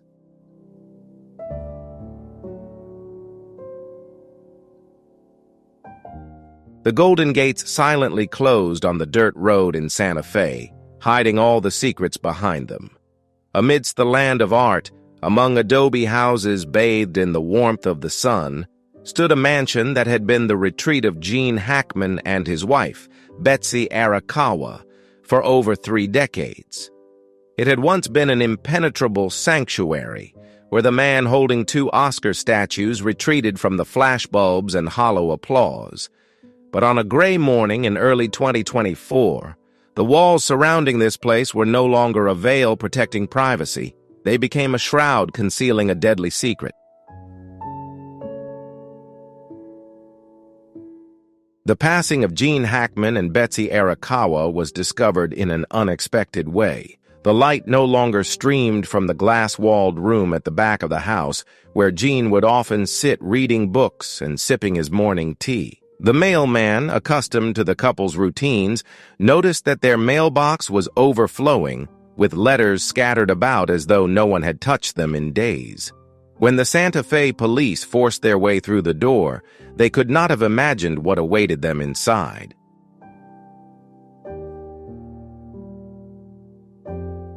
The body of Gene Hackman lay on the living room floor curled up, his face so stiff it was nearly unrecognizable.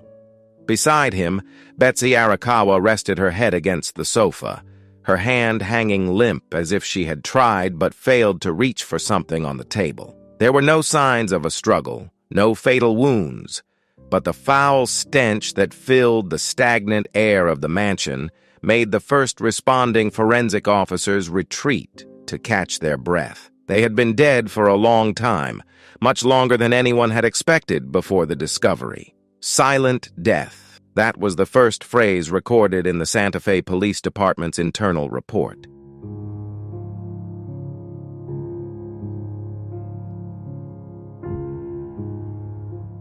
But that silence didn't last long. Within hours of the information leaking, Santa Fe was shaken by rumors and conspiracy theories. Some said Gene Hackman had been assassinated, a Hollywood-style purge where old secrets were unearthed by enemies from the past.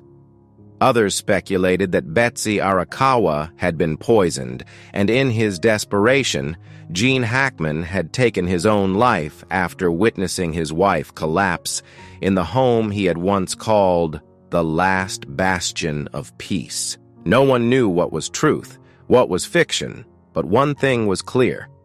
Everyone felt uneasy.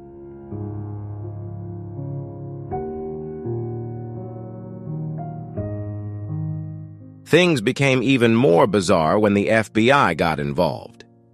Typically, the death of a reclusive star in their private home rarely attracts the attention of federal agencies. But with Gene Hackman, as soon as the local coroner's office had finished processing the scene, a silent procession of black SUVs from the FBI quietly glided past the Golden Gates. No sirens, no noise, just agents in black suits, sunglasses, and stoic faces walking straight into the mansion. The question was immediately raised. Why would the FBI care about the death of an actor who had been away from Hollywood for nearly 20 years?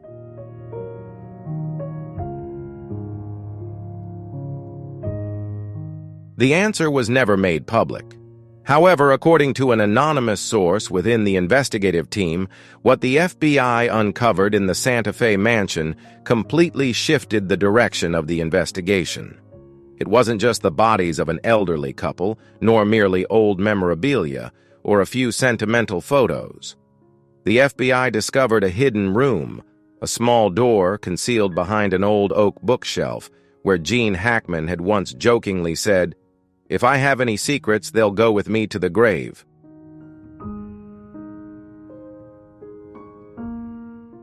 Inside that room, what exactly was found remains a mystery. However, according to an agent present at the scene, the documents they seized were not only related to Gene Hackman. Names such as Clint Eastwood, Dustin Hoffman, Jack Nicholson, and even high-ranking politicians appeared in the dusty files. Some documents were stamped "Top Secret for Internal Eyes Only," as if Gene Hackman wasn't just an actor, but also a living witness holding secrets that Hollywood feared. From a top star who once dominated the screen, Gene Hackman now emerged in a completely different light. The light of covert deals, deadly promises, and grudges that had haunted him for half a century. And the FBI, with all its power, could not allow any piece of this puzzle to fall into the hands of the public.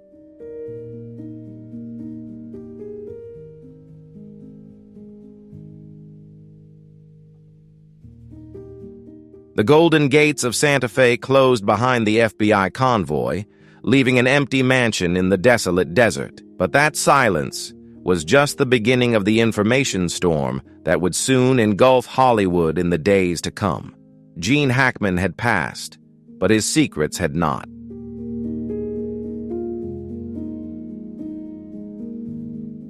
Gene Hackman's Santa Fe estate, as the first forensic lights cut through the thick curtains, appeared like an abandoned stage after the final curtain had fallen.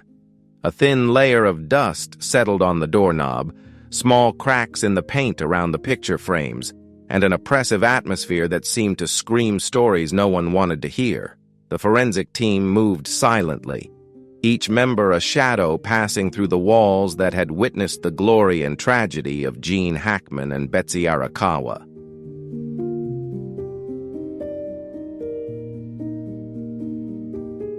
But it wasn't until the door to the master bedroom was pushed open that they truly stepped into the darkness of the truth. There was nothing dramatic or grandiose like the Hollywood films Gene Hackman had once starred in.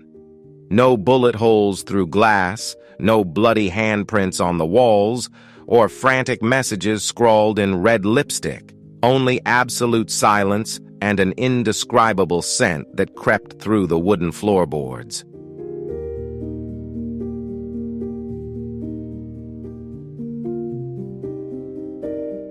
In that space, Betsy Arakawa lay near the bathroom door, her head tilted to one side, eyes half open as if she had just drifted off after a lingering headache. Her silver-gray silk robe was dotted with water droplets from the nearby sink, forming circular patterns under the beam of the flashlight. Next to Betsy, a small space heater remained plugged in, its power light faintly flickering in the darkness.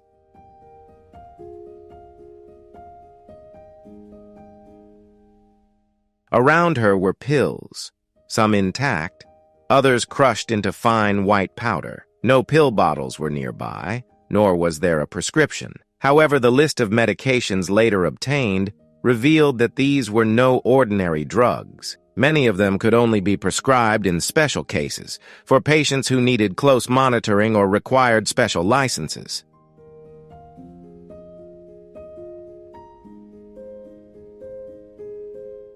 Not far from there, Gene Hackman was found on the master bed.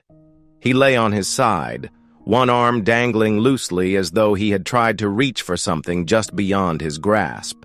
His face, once famous for its sharp expressions on the silver screen, was now stiff and contorted, a grotesque reflection of something between pain and shock.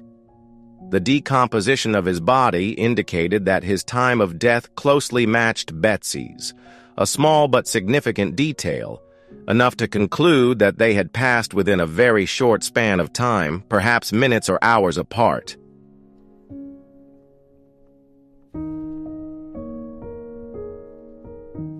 The most significant discovery did not come from what the eyes could see, but from Gene Hackman's pacemaker. He had worn this device for many years, following severe cardiovascular complications. Every activity, from abnormal heart rhythms to brief arrhythmic episodes, was recorded and sent to a medical data center in real time. The final data point was logged at 2:43 a.m. on February 17th, after which all signals ceased. No heartbeats, no warnings, just utter silence. February 17th immediately became a pivotal date in reconstructing the events that led to the tragedy at the Golden Gates of Santa Fe.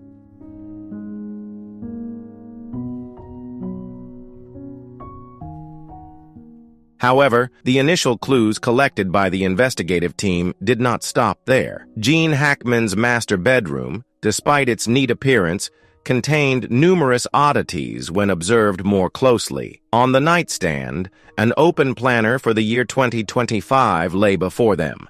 The first pages were filled with daily schedules, from Betsy's yoga sessions to Hackman's calls to the gardener, but as they flipped deeper into the planner, Gene's handwriting grew more erratic, with ink stains smeared across the pages, as if his hand had trembled while writing. Some lines were hastily crossed out, but a phrase, "They're watching again," was circled 3 times, like a warning that Hackman himself wasn't sure was real or just a hallucination.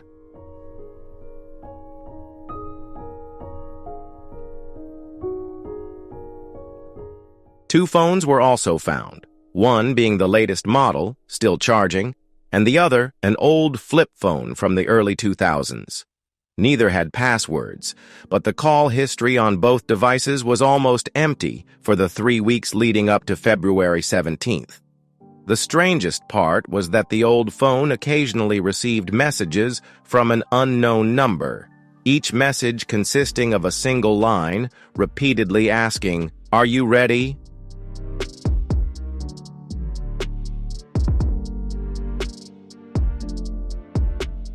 These fragments of evidence, from the crushed pills, the mysterious planner, to the cryptic text messages, all seemed like tiny pieces of a colossal puzzle that no one knew would reveal what kind of picture.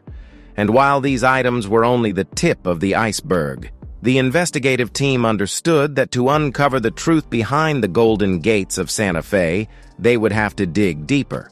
By the time the evidence was gathered, Gene Hackman's estate felt like an open book in the middle of a story. The opening chapters, filled with glory, love, and peaceful days, had now given way to jumbled, vague, and troubling lines. But the next chapter, the darkest one, might have just begun.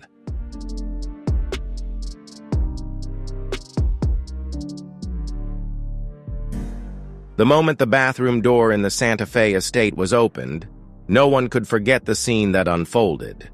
The golden light illuminated a chaotic and strange sight, as though the room itself was telling a story left unfinished. Betsy Arakawa lay there, near the bathroom door, her body contorted unnaturally, her head resting against the cold brick wall. White and blue pills were scattered across the floor, some rolling beneath the cabinet, mingling with fine dust and a few fallen strands of hair. Nearby, the small heater continued to hum, its warmth so intense that when the forensic team entered, they could feel the warm, humid air hit them like an unusual gust of wind, contrasting with the cold of February in Santa Fe.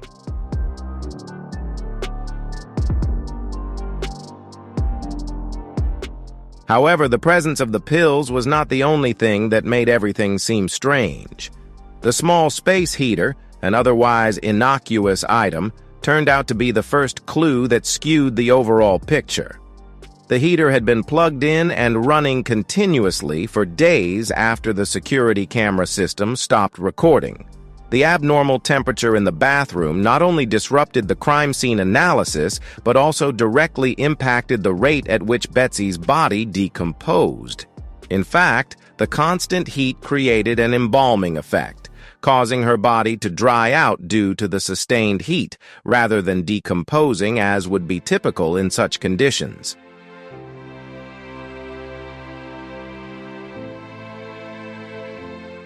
Betsy's posture was unlike typical overdose cases.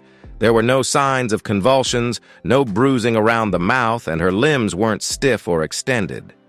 She lay on her side, her knees slightly drawn up as if she had been reaching for the door. Her face lacked any sign of excruciating pain or panic, but there was something strangely calm in that stillness. Her dry, brittle fingers gently gripped the edge of the wooden floor, as though Betsy had seen something or someone outside the bathroom before everything came to an end.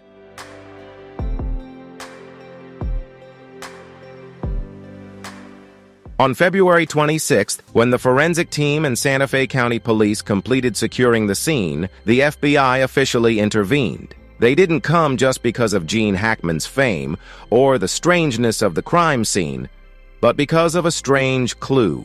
This phone was not registered under Gene Hackman's name, nor did it belong to Betsy. There were no matching fingerprints, and the data retrieved from the SIM card showed that it had connected to a number from a suburb of Albuquerque, nearly 100 miles south of Santa Fe.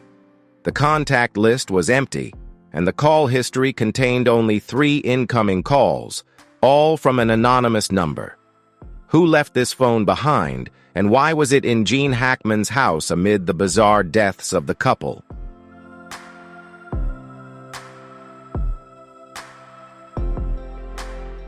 It's possible that on the evening of February 16th, when Gene Hackman's heart rate spiked, or on the 18th and 20th of February, when his phone left the house, this person entered the home. This individual could be the owner of the third phone or the driver of the black truck. They left no fingerprints, had no face caught on the cameras, but they knew something. Something about the safe hidden behind the wardrobe, about what Gene Hackman had kept secret for years, about every corner of the estate, and maybe even the blind spots of the cameras. Most importantly, this person returned after Gene Hackman and Betsy Arakawa had died, not to harm them, but to search for something. What could be so valuable that someone would risk coming back to a house that had now become a crime scene? And who, in the quiet community of Santa Fe, chose to remain silent, even though they may have seen or heard something but said nothing?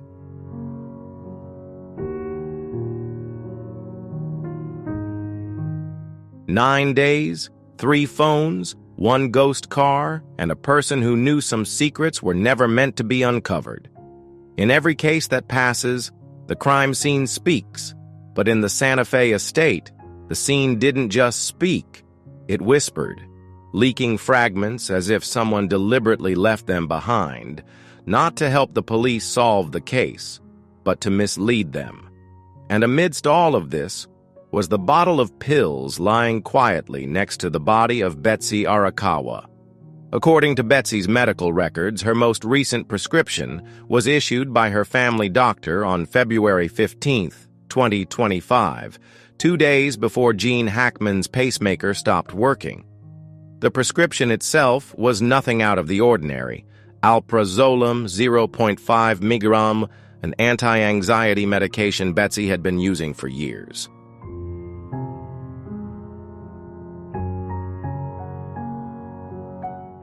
One pill, Betsy sleeping soundly during her afternoon nap, but when the investigators checked the remaining pills in the bottle, they found that at least 6 pills were missing between February 15th and February 17th. According to the logbook, Betsy had only taken 3 pills, so where had the rest gone?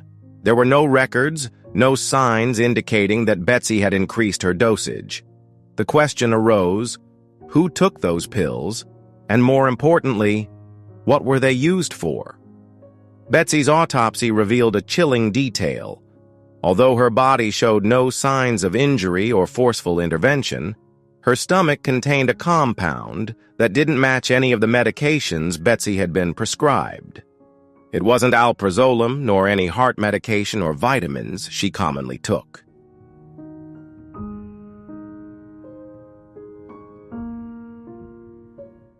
The New Mexico State Toxicology Lab took over 72 hours to identify this strange compound.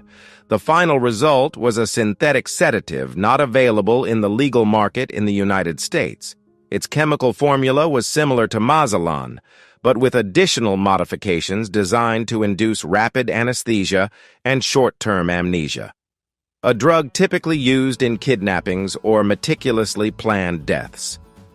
Betsy must have ingested this pill sometime between the night of February 16th and the morning of February 17th.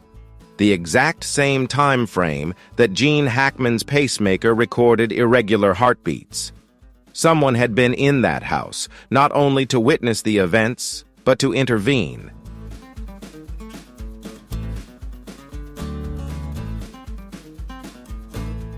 Initially, Betsy Arakawa's death appeared to be a typical overdose. A pill bottle nearby, several tablets scattered on the floor, a half-full glass of water within arm's reach. But FBI investigators quickly noticed inconsistencies. First, the position of the body. Overdose victims typically lie curled up or face down, but Betsy was lying neatly on one side, her arms parallel, her knees slightly bent. This posture was unnatural for someone who had lost control due to the drugs.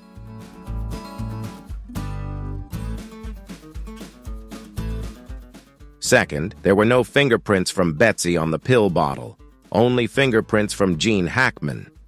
According to internal cameras, the last time he touched the bottle was at noon on February 16th. Third, the contents of Betsy's stomach did not contain enough alprazolam to be fatal. The mysterious drug was the true cause of death. This led to a chilling theory. Someone had deliberately staged the scene, pushing the case toward a supposed overdose suicide, but lacking the patience or knowledge to make it convincing.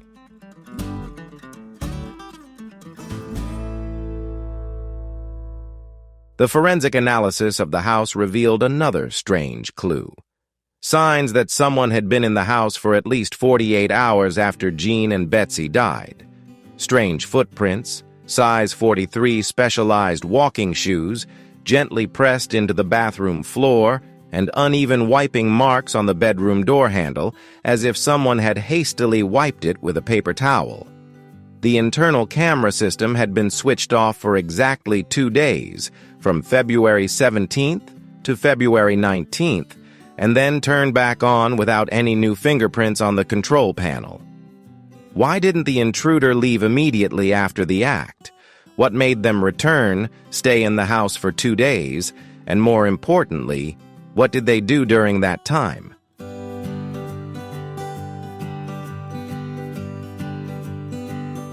Combining all the clues, the investigation team developed a bold yet chilling theory. On the evening of February 16th, someone had broken into the Hackman residence, possibly after prior surveillance. This person forced Betsy to take the strange drug and the enhanced sedative, both controlling and temporarily erasing her memory. When Betsy fell unconscious, Gene Hackman confronted the intruder, and at this moment, his pacemaker recorded abnormal heart rhythms. Gene Hackman may have died from acute stress or by being forced to take a drug.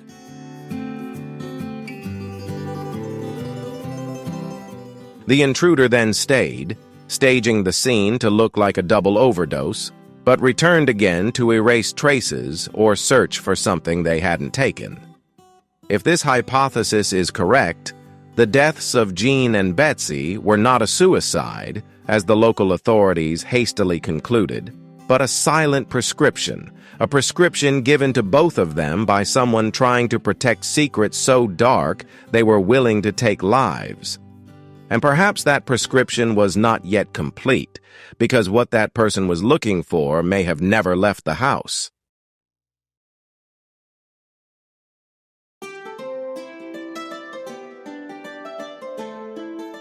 The Santa Fe estate on the hill is no longer a home, but a cold monument, where time fragments into pieces, resting between silent walls. Every window frame, every floor tile, every door handle is a question yet to be answered. And amid the silent ghosts of Gene Hackman and Betsy Arakawa, a truth has been left behind, hanging like a door that was never fully closed.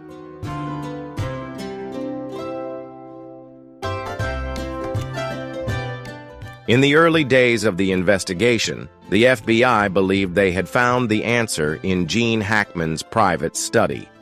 A vintage safe, cleverly hidden behind a wooden oak bookshelf with a mechanical lock. This was the type of safe Hackman had carried with him since his Hollywood glory days, a part of his obsessive need for privacy, but it also could be the doorway to the secrets he had carried throughout his life.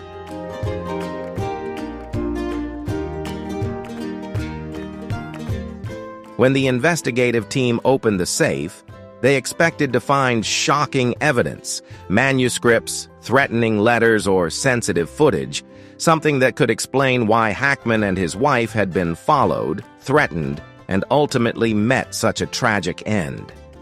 However, inside, they only found strange items. A handwritten letter from the 1980s, written in faded blue ink, signed by a director involved in a past scandal, long deceased. A small notebook detailing secret meetings behind the scenes of film award ceremonies, meetings no journalist was allowed to attend. A simple USB drive labeled Nightmare Files. The safe had not been tampered with after Hackman and Betsy's deaths, raising a chilling question. Did the intruder know about it but deliberately leave it behind, or was it simply that what they were searching for wasn't here?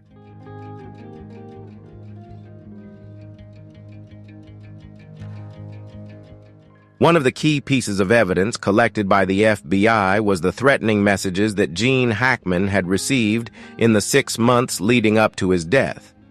These weren't sent via email or personal phone calls, but rather through traditional paper letters, typed, with no fingerprints and no clear postmarks.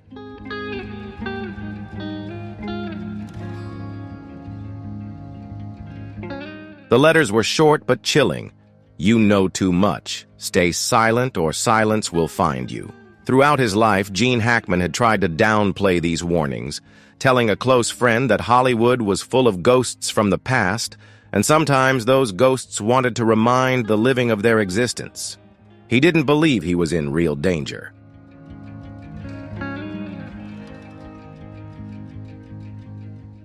The story of Betsy Arakawa gradually began to emerge through the investigative files, no longer an image of a meek wife fading in the shadow of her husband, but something else. A small yet dangerous secret that the FBI had only just begun to skim the surface of. From the middle of 2024, Betsy had started gathering documents on the covert forces in Hollywood. Her handwritten notes, found in the kitchen drawer, mentioned names that only appeared on dark conspiracy theory forums. DL, a famous director accused of child abuse. HC, a media mogul who had silenced witnesses with money and lives. AP, a mysterious actress who vanished after publicly threatening to expose the list of pedophile parties in Malibu.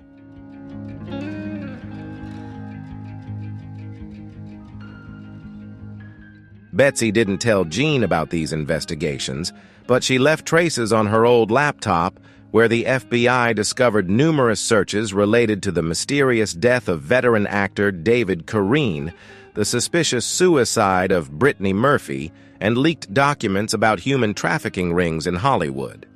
The question that arises is, what did Betsy know, and whether her curiosity had made her a target before Gene?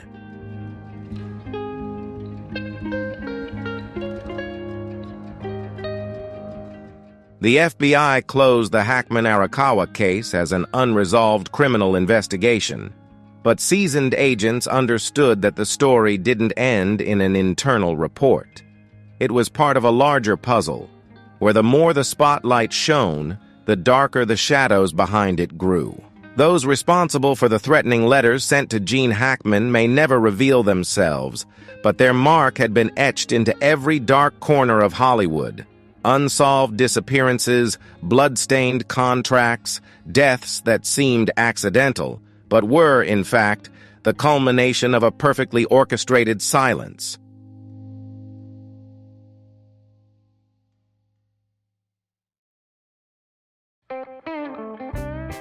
The Santa Fe mansion is now not only a crime scene, but an invisible monument to the souls devoured by Hollywood.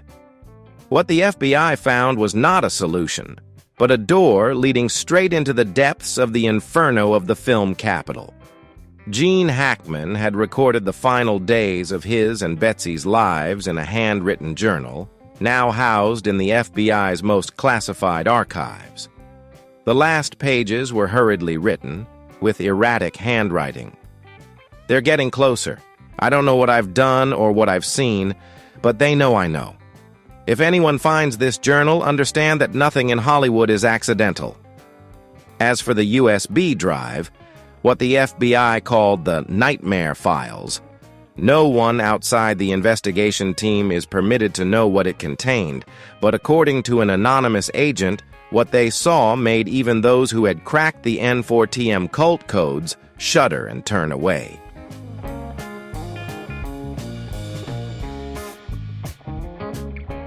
As the darkness settles over the hilltop of Santa Fe, the door to the Hackman mansion remains ajar, a reminder that Hollywood never lets anyone truly leave in silence.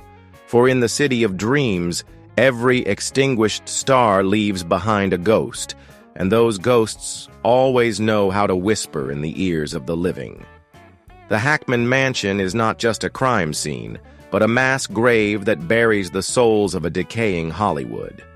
What the FBI discovered was not a solution, but a doorway leading straight into the depths of hell in the heart of the film capital.